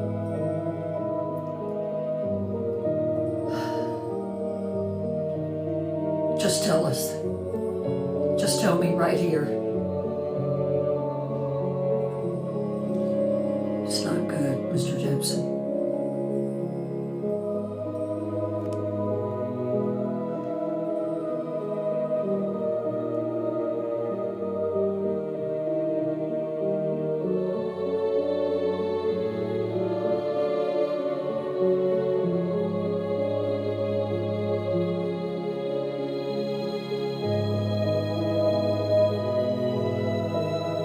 The next morning, Addie woke up. Her first thought were the girls, her southern dolls. She dressed them, brushed their hair, put new boots on them. So how were the pajamas last night? Did you like them? Oh, I'm so glad. So I've got to go to work, but I'll be home in a little bit. Y'all will be okay? At times, part of her wondered why she was talking to these dolls like that. She was talking to them like they were human. That day at work, she was just completely not present in her job. Lorraine walked in. Addie, I've noticed that you seem a little, out of it. Are you coming down with something? Not that I know of, ma'am. Well, we've got a deadline. We've got 2 weddings next week. I need those bridesmaid dresses ready. Okay, sugar? How about I go down to Mitchell's Market and get us 2 tall glasses of sweet tea? Do you want linen? Yes, that would be great. Okay, I'll be right back. Addie did not dream the next night. The next morning, she woke up, same routine. She brushed the girls' hair, changed them out of their pajamas, and put them in gowns. Y'all look so pretty. Would y'all like to hear a story? I can read y'all a story if you'd like. She chose Cinderella. Her phone started ringing. She glanced at the clock. Oh God! Oh God! She had slept over. And not only that, but she was late for work. It was now 10:30. She answered the phone. Hello? Addie? Honey, where are you? You're supposed to have been at work at 8 o'clock this morning. We've got a deadline to meet. I'm sorry. I didn't feel good. I thought you were coming down with something yesterday. Are you going to be able to come in tomorrow? I guess it depends on how I feel, Miss Lorraine. All right. Well, you get to feeling better. And call me in the morning and let me know how you feel. Yes, ma'am.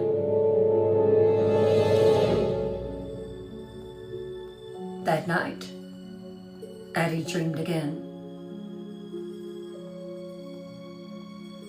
This time,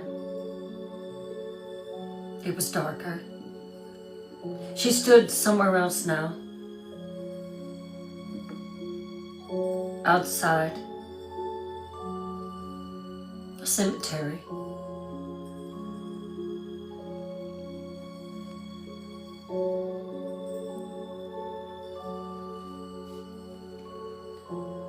Rain. Heavy rain.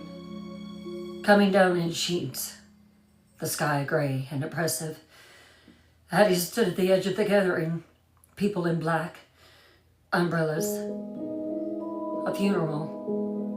But not just any funeral. 2 graves, side by side, freshly dug. The red Georgia clay dark and wet, almost blood-colored. And above each grave was a coffin.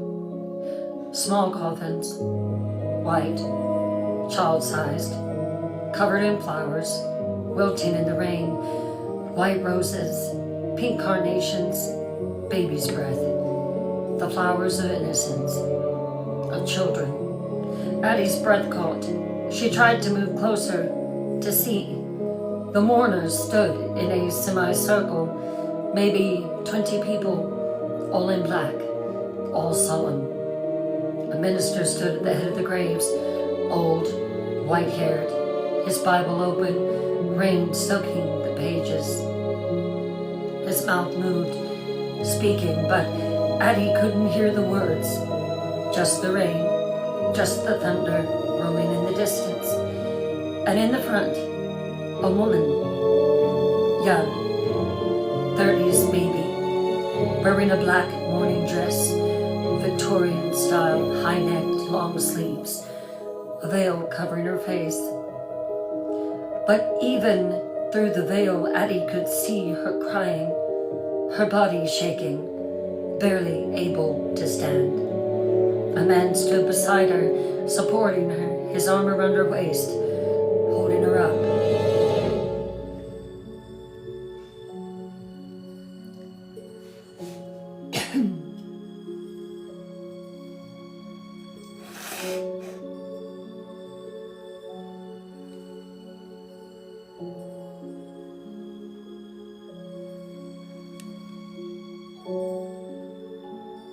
Tall, broad-shouldered, dark suit, his face destroyed, grief carved into every line, jaw clenched, eyes burning with rage and sorrow. The minister closed his Bible and nodded to the pallbearers. 4 men stepped forward, lifted the first coffin carefully, lovingly, lowered it into the first grave. The sound of the coffin settling to the red clay was wrong, too final, too small. The woman, the mother, Mabel, made a sound, a wail, animal, primal. The man held her tighter, his face stone, trying to be strong and bailing at it. The pallbearers lifted the second coffin, lowered it into the second grave. Both graves filled now, both children buried. The mother broke free from the man's grip, lunged forward toward the graves. No! She screamed, her voice cutting through the rain. No, bring them back! She fell to her knees in the mud, clawing at the edge of the first grave, her hands sinking into the red clay. Please, God, please bring my girls back. The man pulled her up, tried to hold her, but she fought him, screaming, sobbing. 2 other women rushed forward, helped the man, held the mother, and tried to comfort her. But there was no comfort. Not for this. Not for burying your children. Addie stood there, unable to move, unable to look away, tears streaming down her own face, feeling the mother's pain, the father's rage. Who were they? These children being buried? And then 2 women standing behind Addie, close enough that she could hear them whispering. It's horrible. Just horrible. Those poor babies. My husband said they found them in the old tobacco barn 3 days after they went missing. Dear Lord, what was done to them? Don't speak of it. Not here. Not now. Did they find him? Did they find the one that unalived them? Never found. Not even a suspect, from what I understand. Whoever did it just vanished into thin air. poor Mabel and Bill will never recover from this. Yes. Mabel and Bill, the mother and father. Mabel, the woman from the first dream, the one sewing in the parlor, but younger here, decades younger, still beautiful, not yet broken by time. Bill, the husband, the father, strong but helpless, unable to protect his children. And the children, the women whispered again, "It's just so sad. Mary Catherine was only 7, the same age as my daughter Annie. And poor Georgia Bell, she was just 5. Mary Catherine, Georgia Bell. The names on the note, the names of the dolls. Addie's blood turned to ice. The dolls were not just dolls. They were named after real children. Children that had been unalived. Murdered children. The scene began to fade, the rain becoming mist, the cemetery dissolving. But Mabel's voice remained, echoing, desperate. "Please, God, bring them back.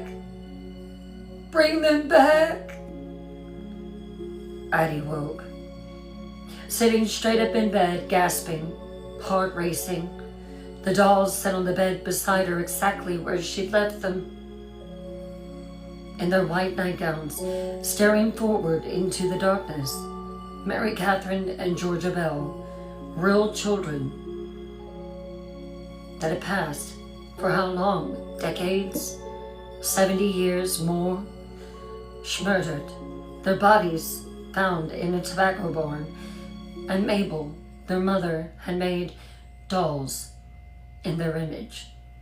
Addie looked at the dolls, really looked at them, life-sized, the same height that small children would be, dressed elaborately, obsessively, dozens of dresses, all handmade, all perfect. Mabel had spent years, decades, making clothes for these dolls, dressing them, caring for them, replacing them as her murdered children. The realization was horrifying, heartbreaking, tragic. Addie pulled her knees to her chest, stared at Mary Catherine and Georgia Bell. They were just dolls, vessels for a mother's grief. They looked incredibly sad at the moment. Chapter 11, Monday morning, 10:47 a.m. Addie sat on the couch, still in her pajamas, staring at the dolls. She dressed them that morning, automatically without thinking. Mary Catherine in the white dress with pink rosebuds, Georgia Bell in the pale cream. They sat beside her on the couch, close. Addie had been sitting here for how long? Hours? She'd been thinking about the dream, about Mary Catherine and Georgia Bell, about Mabel, about the murdered children and a mother's desperate love. Her phone rang, the sound jolting her back to reality.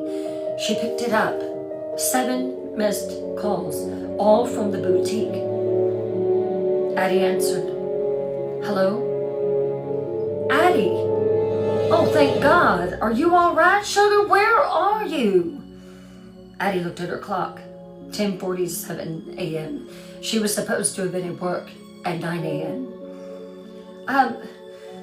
I'm so sorry, Lorraine. My alarm didn't go off. I'll be there in 20 minutes. Are you sure that you're okay? This isn't like you. I'm fine. I'm so sorry. I'll be right there. She hung up, rushed to get dressed, grabbed her purse, her keys. At the door, she stopped and looked back. Mary Catherine and Georgia Bell sat on the couch, watching her.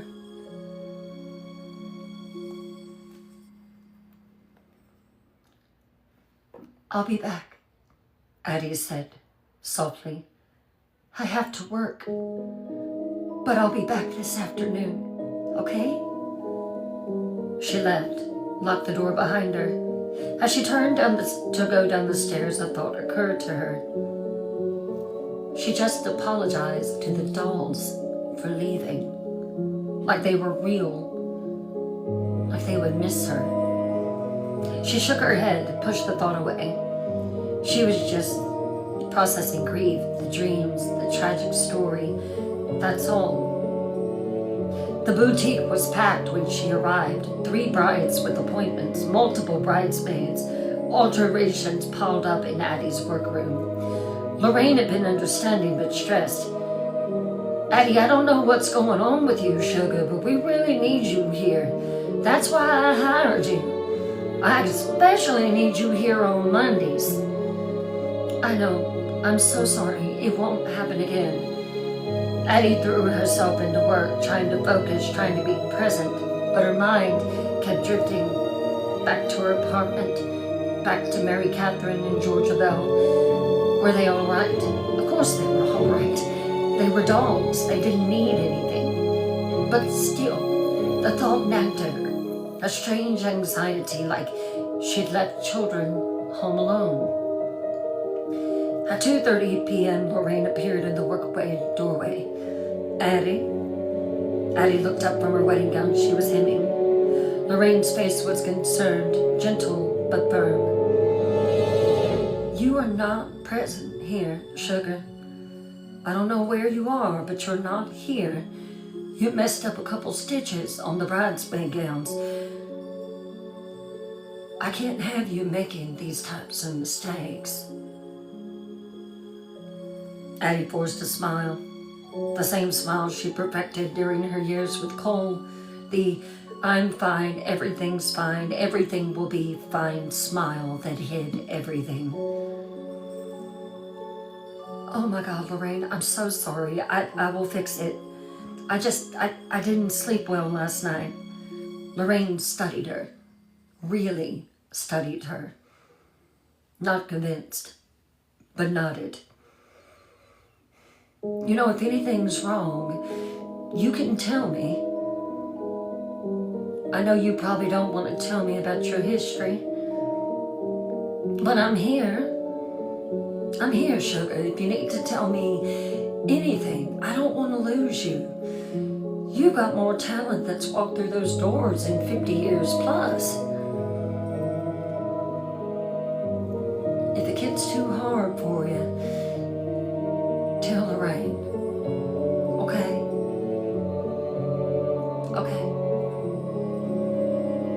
But she kept checking the clock, watching the minutes crawl by. 3 o'clock p.m., 3:30 p.m., 4 o'clock p.m., finally 5 o'clock p.m., closing time. Addie practically ran to the car. On the way home, Addie thought about calling Lynn Croft. She needed to know more about Mary Catherine and Georgia Bell, about what had happened to them. The dreams felt too real, too specific. She needed to know if they were accurate. But she couldn't tell Lynn about the dreams. Lynn would think she was crazy. She needed an excuse, a reason to ask about the Jepsons. That evening, after coming home, checking on the dolls, sitting with them, Addie made the call. Lynn answered on the 3rd ring. Hello? Miss Croft? Yes? This is Addie Cole. I bought the dresses and got the dolls from you. Oh, yes. I came to, I was thinking about you the other day. Are you enjoying them? I am. They're beautiful. They're actually why I'm calling. So I was curious about the woman who made them, or the company that made them. I've been putting the dresses on the dolls, and you're right, they fit just perfectly. They're exquisite, but I don't see a name tag or an ID, serial number, nothing on them. I mean, normally on a porcelain doll, they would be on the back of the neck or the bottom of the foot, or sometimes if you pull down their pantaloons, it might be on the lower waist. But I don't see anything, so I tried to research it. I was just curious about Miss Gibson, and I tried to research the family online on my laptop last night, but I couldn't find much information. I was wondering, is there any record of where the dolls came from? Why Miss Gibson had them made? There. That sounded normal. Professional curiosity. Lynn was quiet for a moment. Well, she said slowly, that's client specific, honey. Why do I think you want to search more than just the doll maker?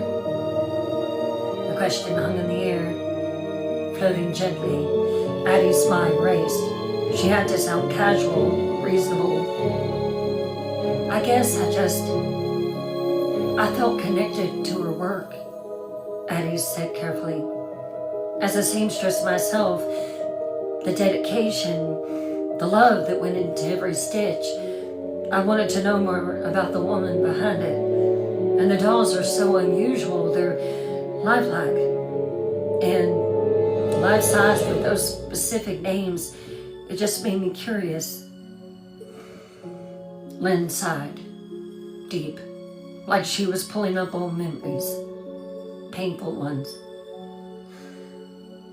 Well, she said, I suppose it's natural to be curious, honey, especially if you appreciate fine sewing. But honey, the story behind those dolls, it's a sad one, a tragic one. Are you sure that you really want to know? Yes, Addie said. I do. Lynn was quiet for another moment and then began. Mary Catherine and Georgia Belle Gibson were real children, she said softly. Mabel and Bill Gibson's daughters, her only children. Addie's breath caught. Even though she'd suspected, known from the dream, hearing it confirmed was different. They were beautiful little girls. I was 5 at the time. Their mom and daddy's pride and joy. Mabel herself had been a beauty pageant winner back in the day. Miss Georgia, 1935. Stunning woman. She wanted her daughters to compete too. Mary Catherine was 5. We played on the school grounds together. Georgia Belle was 7. Both of them gorgeous.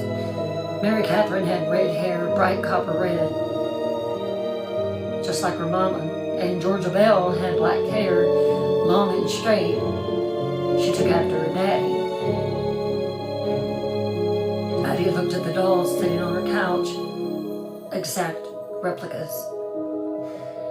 They took lessons with Kitty Pearson, Lynn said, learning how to walk, how to pose, how to smile for the judges, all those beauty pageant things, They were good at it, natural. Lynn's voice grew quieter, heavier. I'll never forget the day. It was September the 14th, 1947. It was a Thursday afternoon. I watched Georgia Belle and Mary Catherine walk off the playground. The girls went to Kitty's house after school for their lessons. The only thing I remember is we were sitting at the kitchen table. Mom and Daddy were having a conversation about something, and then there was a knock on the door. It was Sheriff Fright. Daddy stepped out on the porch at the urging of the sheriff, but I could hear bits and pieces about it. The Jepson girls are missing. We need all hands to do a search party. We gotta search everywhere. It's getting dark.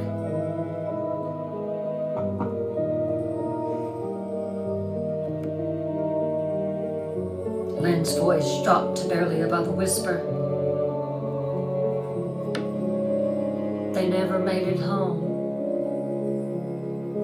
The silence on the line was heavy, awful. The whole town searched. Lynn continued. For 3 days, the woods, the creek, every barn, every field.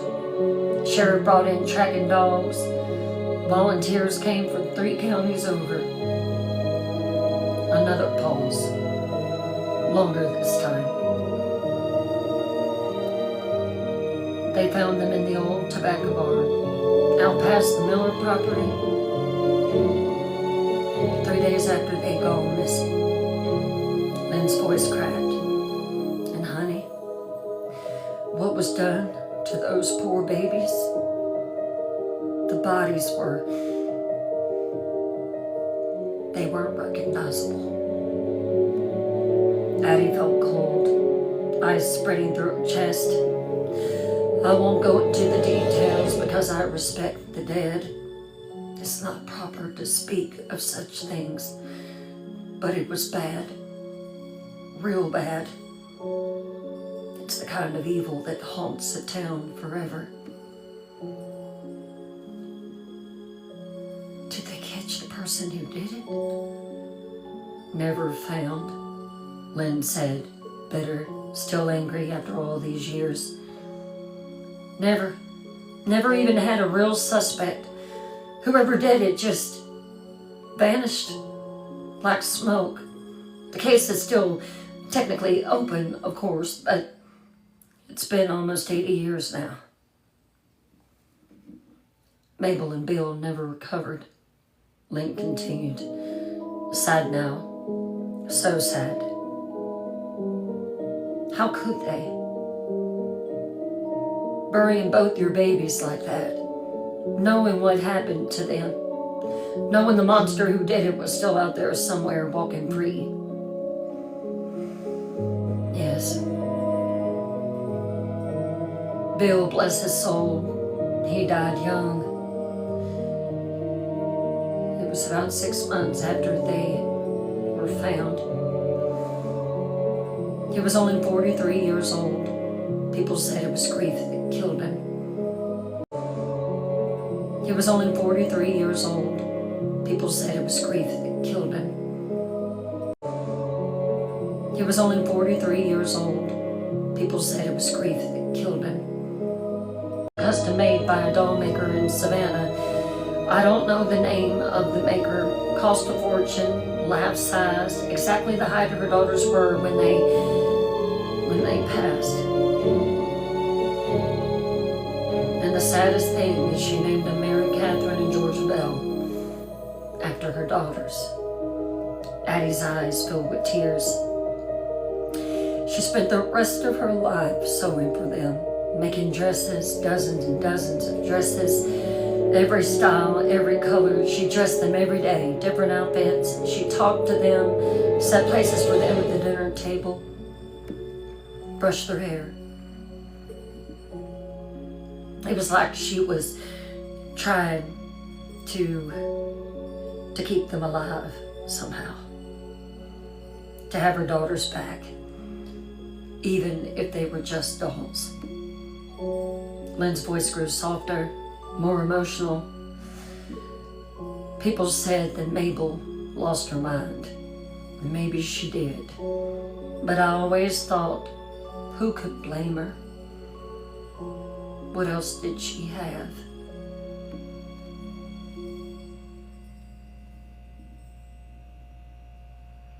You're frozen?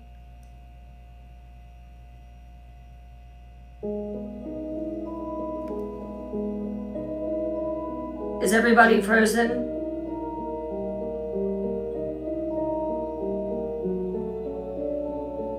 Let me know.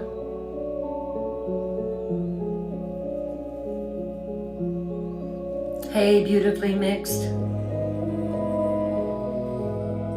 In the end, her family had to put her in assisted living. She was in her late 80s by then. Couldn't take care of herself anymore. The plantation was falling apart around her. She had no money left. Lynn's voice called. She begged them to let her bring the dolls with her to the assisted living home. She cried, she pleaded, she said they were her daughters, that they couldn't be separated. Addie was crying now, silently, tears running down her face. But the family refused, Lynn said. Said they were just dolls, that it wasn't appropriate, that it was feeding into her delusions. They left them at the plantation. Lynn's voice broke completely. Mabel died 2 weeks later. She wouldn't eat. I think she died of a broken heart.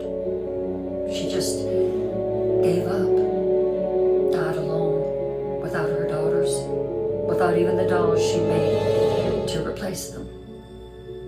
The line was quiet except for Lynn's soft breathing and Addie's quiet tears. That's why I'm glad that you have them, Lynn said finally, gentle. I'm glad there was someone who appreciates what they meant, who will take care of them. Mabel would have wanted that. I will, Addie whispered. I promise. I'll take care of them. I believe you will, honey, Lynn said warmly. You take care now. The line went dead. Addie sat there, phone in her hand, tears streaming down her face. Mary Catherine and Georgia Bell, real children, schmurdered, their bodies. And Mabel, spending 43 years caring for dolls made in their image, dressing them, loving them, trying to keep her daughters alive. Then dying alone, separated from even them, begging to the end. Addie stood slowly and walked to the couch. She looked at the dolls. Mary Catherine, Georgia Bell, made in the image of schmurdered children, loved by a grieving mother for 40 years.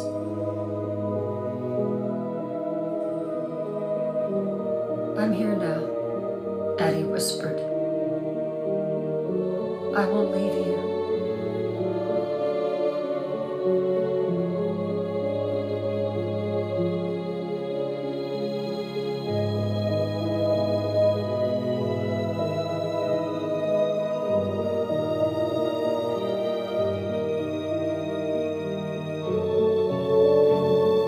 That night,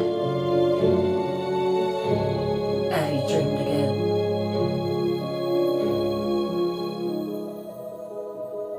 The moon was full.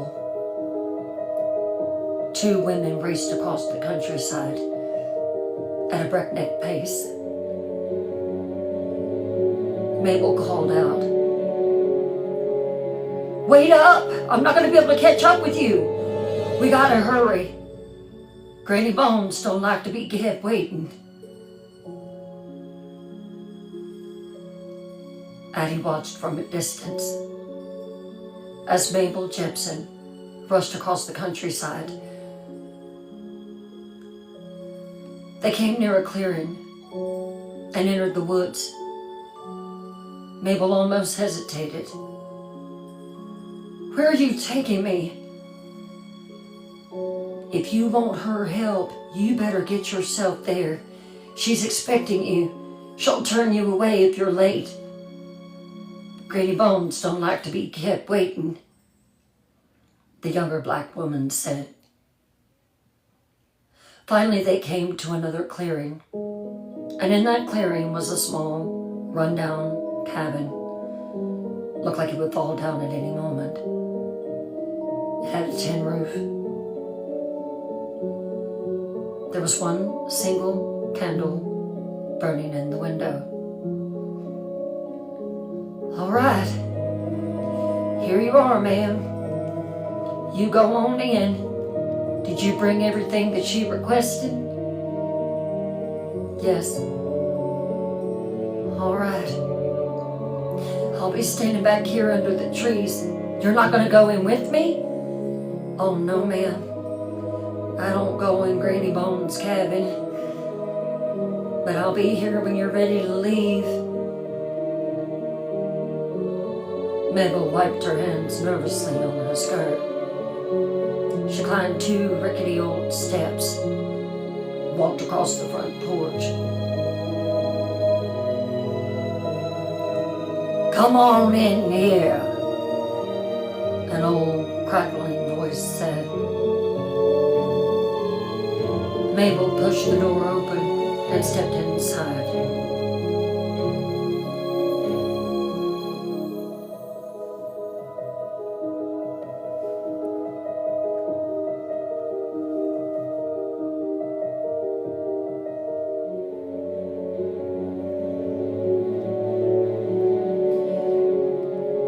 There was a fire in the fireplace.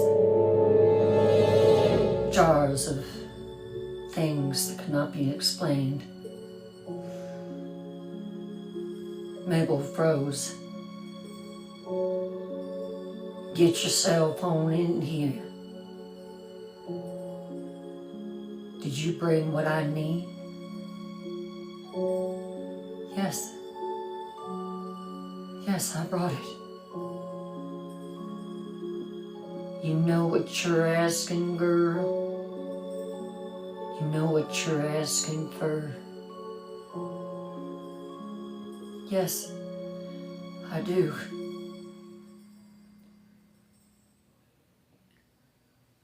The old black woman began to cough into a handkerchief.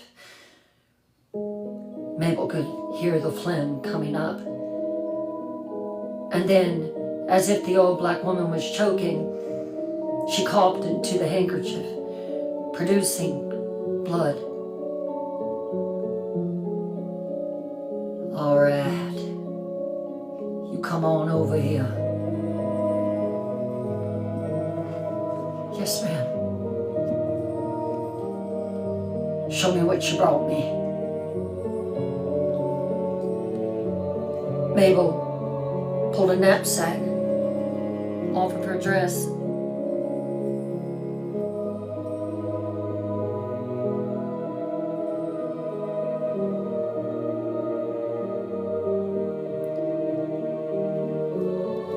The woman terrified her. One of her eyes was covered in cataract. It was white and milky. The other eye was clear, and it was as if she stared straight through Mabel's soul. You know what you're asking for, girl?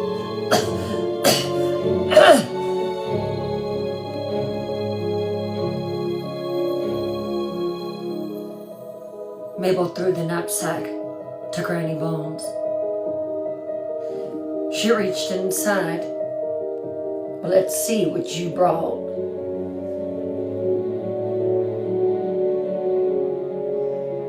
Oh, this'll do just fine.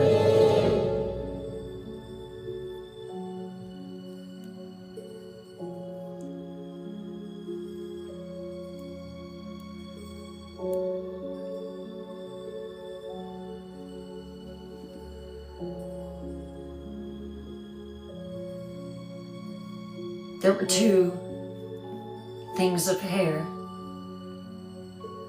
bundles, one a bright red, one black.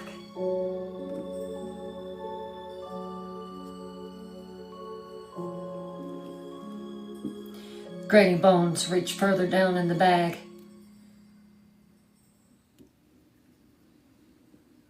and pulled out Bones.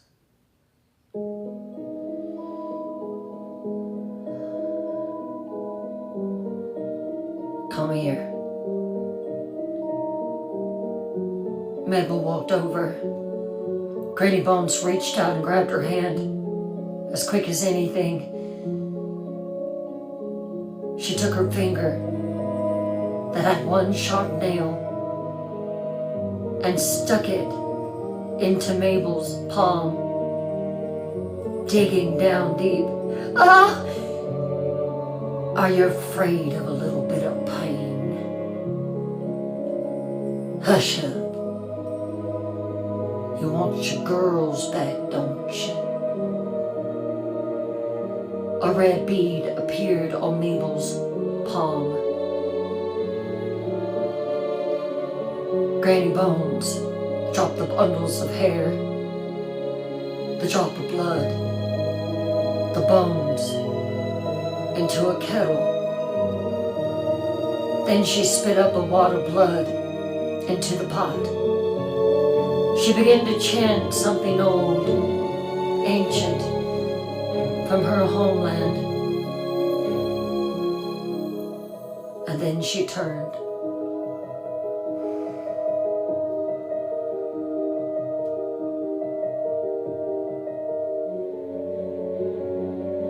You got what you got, girl.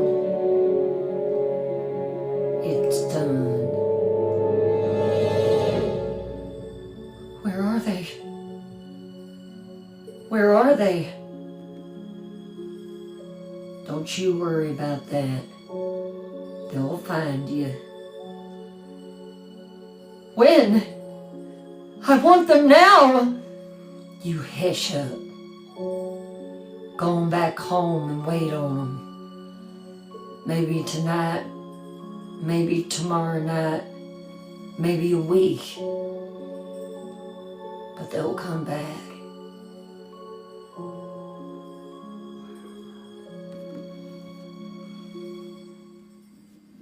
Mabel went home, led by the young girl.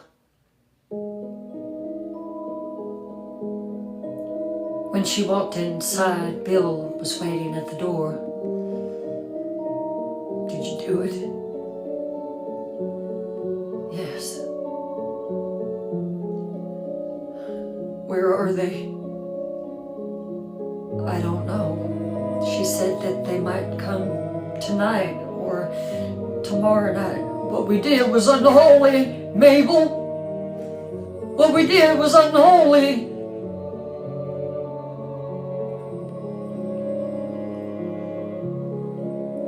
We sinned before God.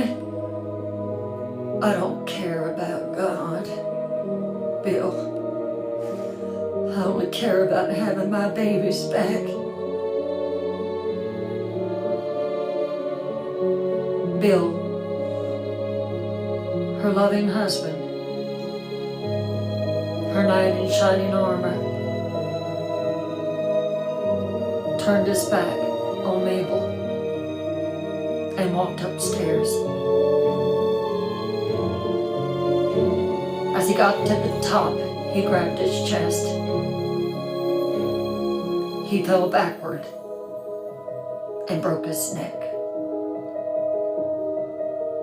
Mabel stood over the body of her husband and looked down at him.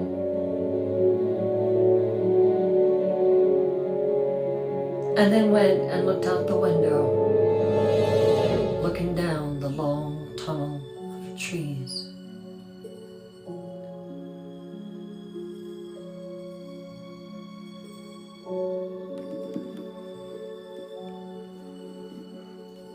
Later that night, as Bill still lay at the bottom of the stairs, Mabel lay in her bed, her mind cracked, and listened. A storm came up, the wind thrashing through the trees around the old antebellum mansion, the lightning flashing, and then she heard it.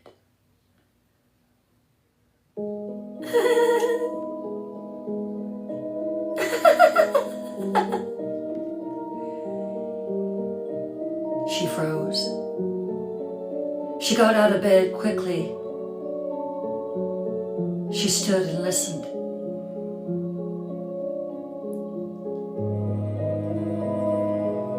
And then she called down the staircase. Georgia Bell? Mary Catherine? It's your mama? Silence. Mabel put on her dressing gown and ran down the steps, leaped over her husband's body, and went to the parlor room. And there they were. Not human.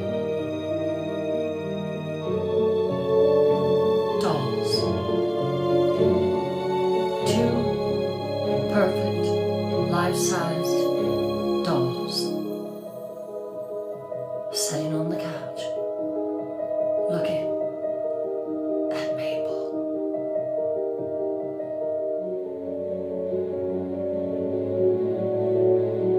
At first, she was filled with horror,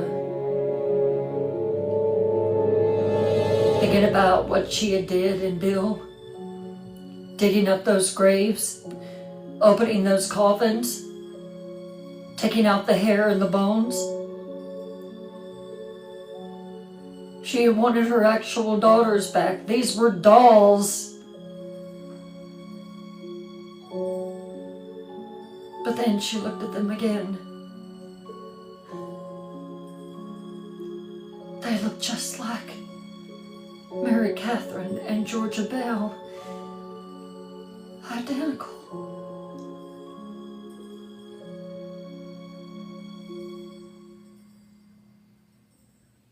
My southern dolls. My girls. Welcome home.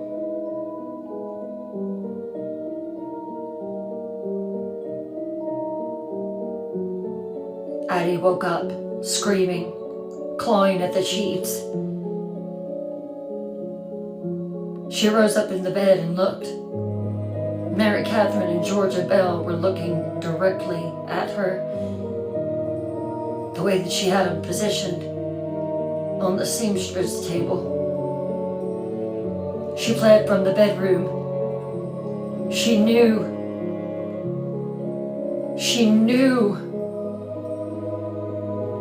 something was not right about those dolls.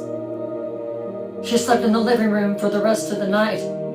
The next morning, she left at 6 o'clock a.m. and went to work early, sat in her car.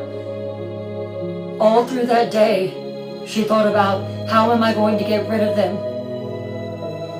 What can I do with them? I'm not going to let them stay in my house.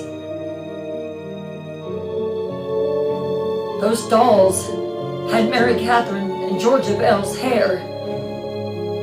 Their clothes were made to fit the measurements of her daughters.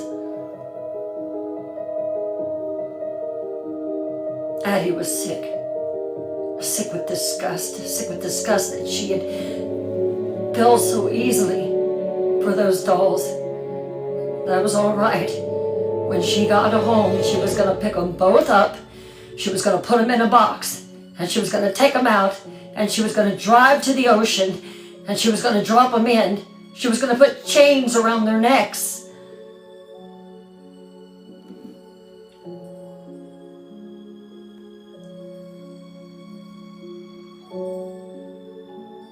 Finally, Addie had to go home.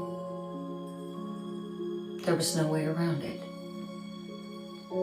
She was terrified as she drove and parked behind the hardware store.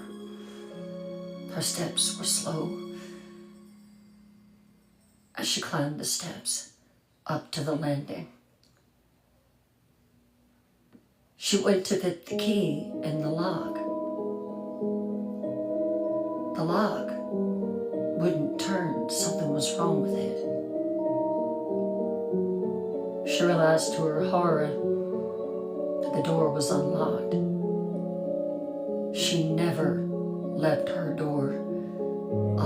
locked. She pushed it open and stepped inside. It was so dark. Where were they? Where were those dolls? Were they going to hurt her? Did they know what she knew? And then she heard it.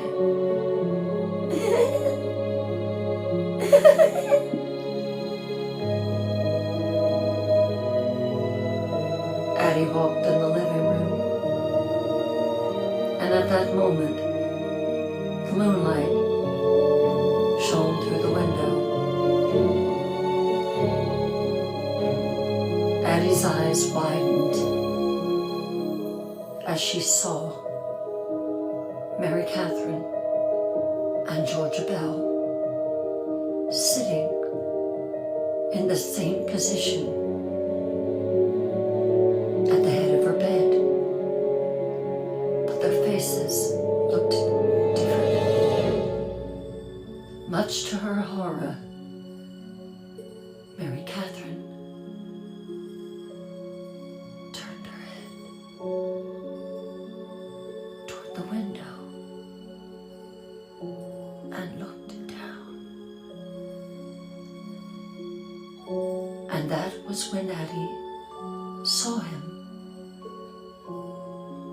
A tall, dark-headed man laying on the floor with a look of absolute horror in his eyes. Over his head was a bag, a clear bag, and around his neck was a strip of fabric.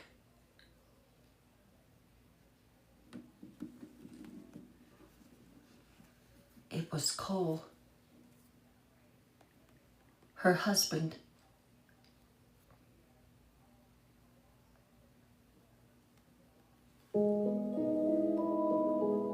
She walked closer, not believing what her eyes were seeing.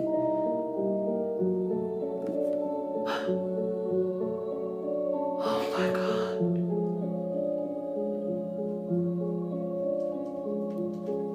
She knelt down. You came to unalive me, didn't you? Didn't you?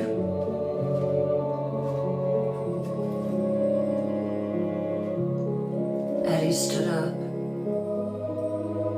and turned toward the bed. Both dolls were looking directly at her now.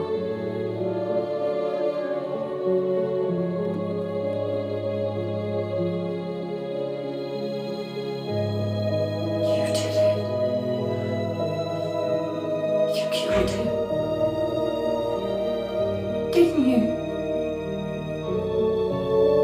Both dolls looked at Addie and slowly nodded their heads with doll-like motions. Oh, you protected me. And then her heart filled with an emotion that she couldn't name. A very strong love for the dolls in front of her. He came to unalive her. They defended her.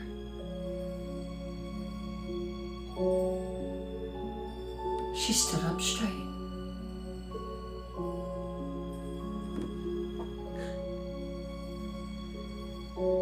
Come here.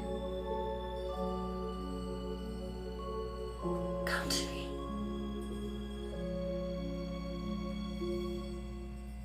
Slowly, ever so slowly, Mary Catherine And Georgia Bell stood up.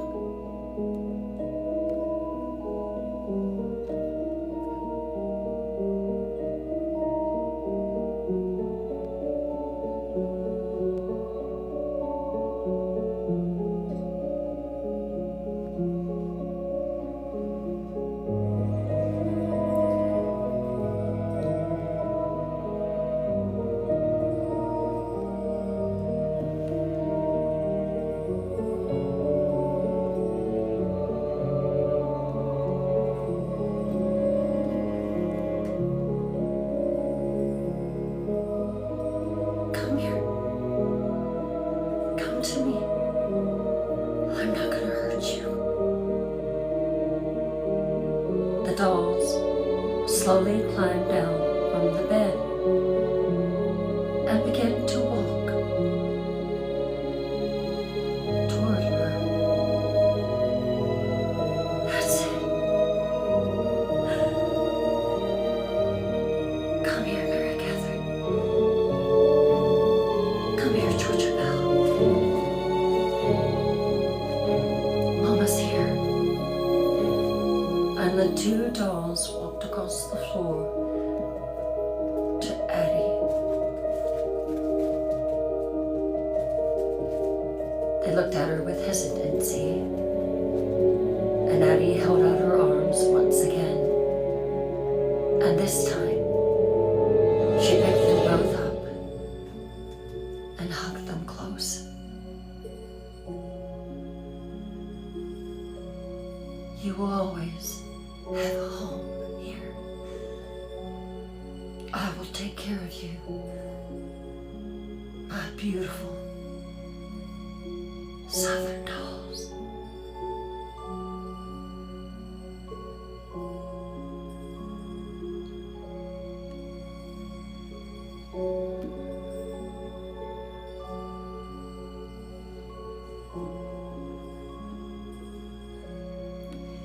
And that is Southern Dolls. I hope that you have enjoyed this original short story. It was a pleasure bringing it to you.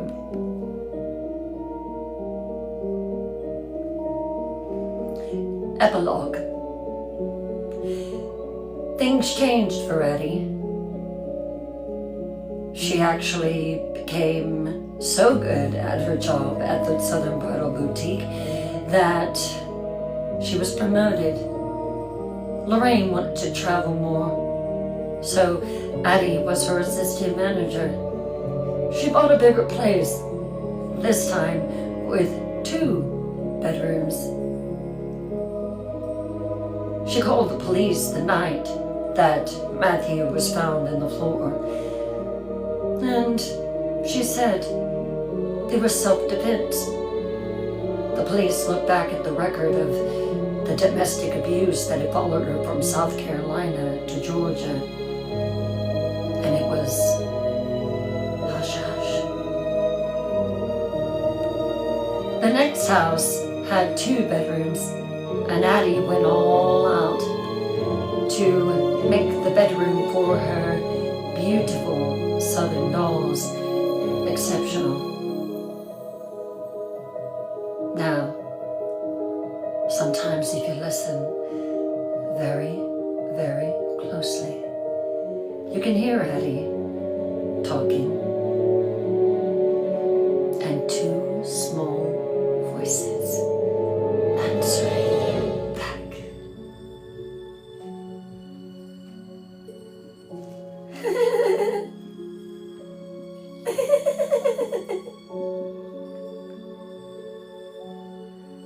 The end.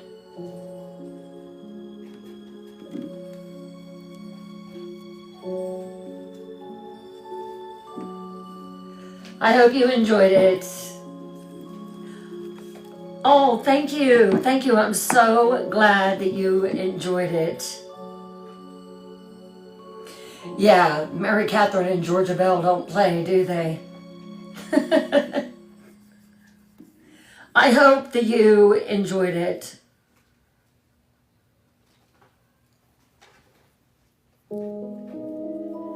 Absolutely. So I am going to have it available on White Tea probably tomorrow. I am, that is a short story version. It probably will end up becoming a full-blown novel. I'm so glad that you liked it. You're welcome. Tomorrow night on Paranormal Files Live, we are investigating Night 2 of the Golden Gate Bridge. I love you all. I hope that you enjoyed tonight. I just wanted it to be a night of a beautiful story where you could just sit back and relax. Hey, Sunflower. Everyone have a lovely night, and I will see you tomorrow. Sweet dreams.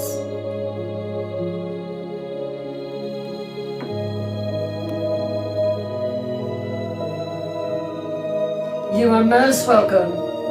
So glad that you liked it. Good night all. Night night.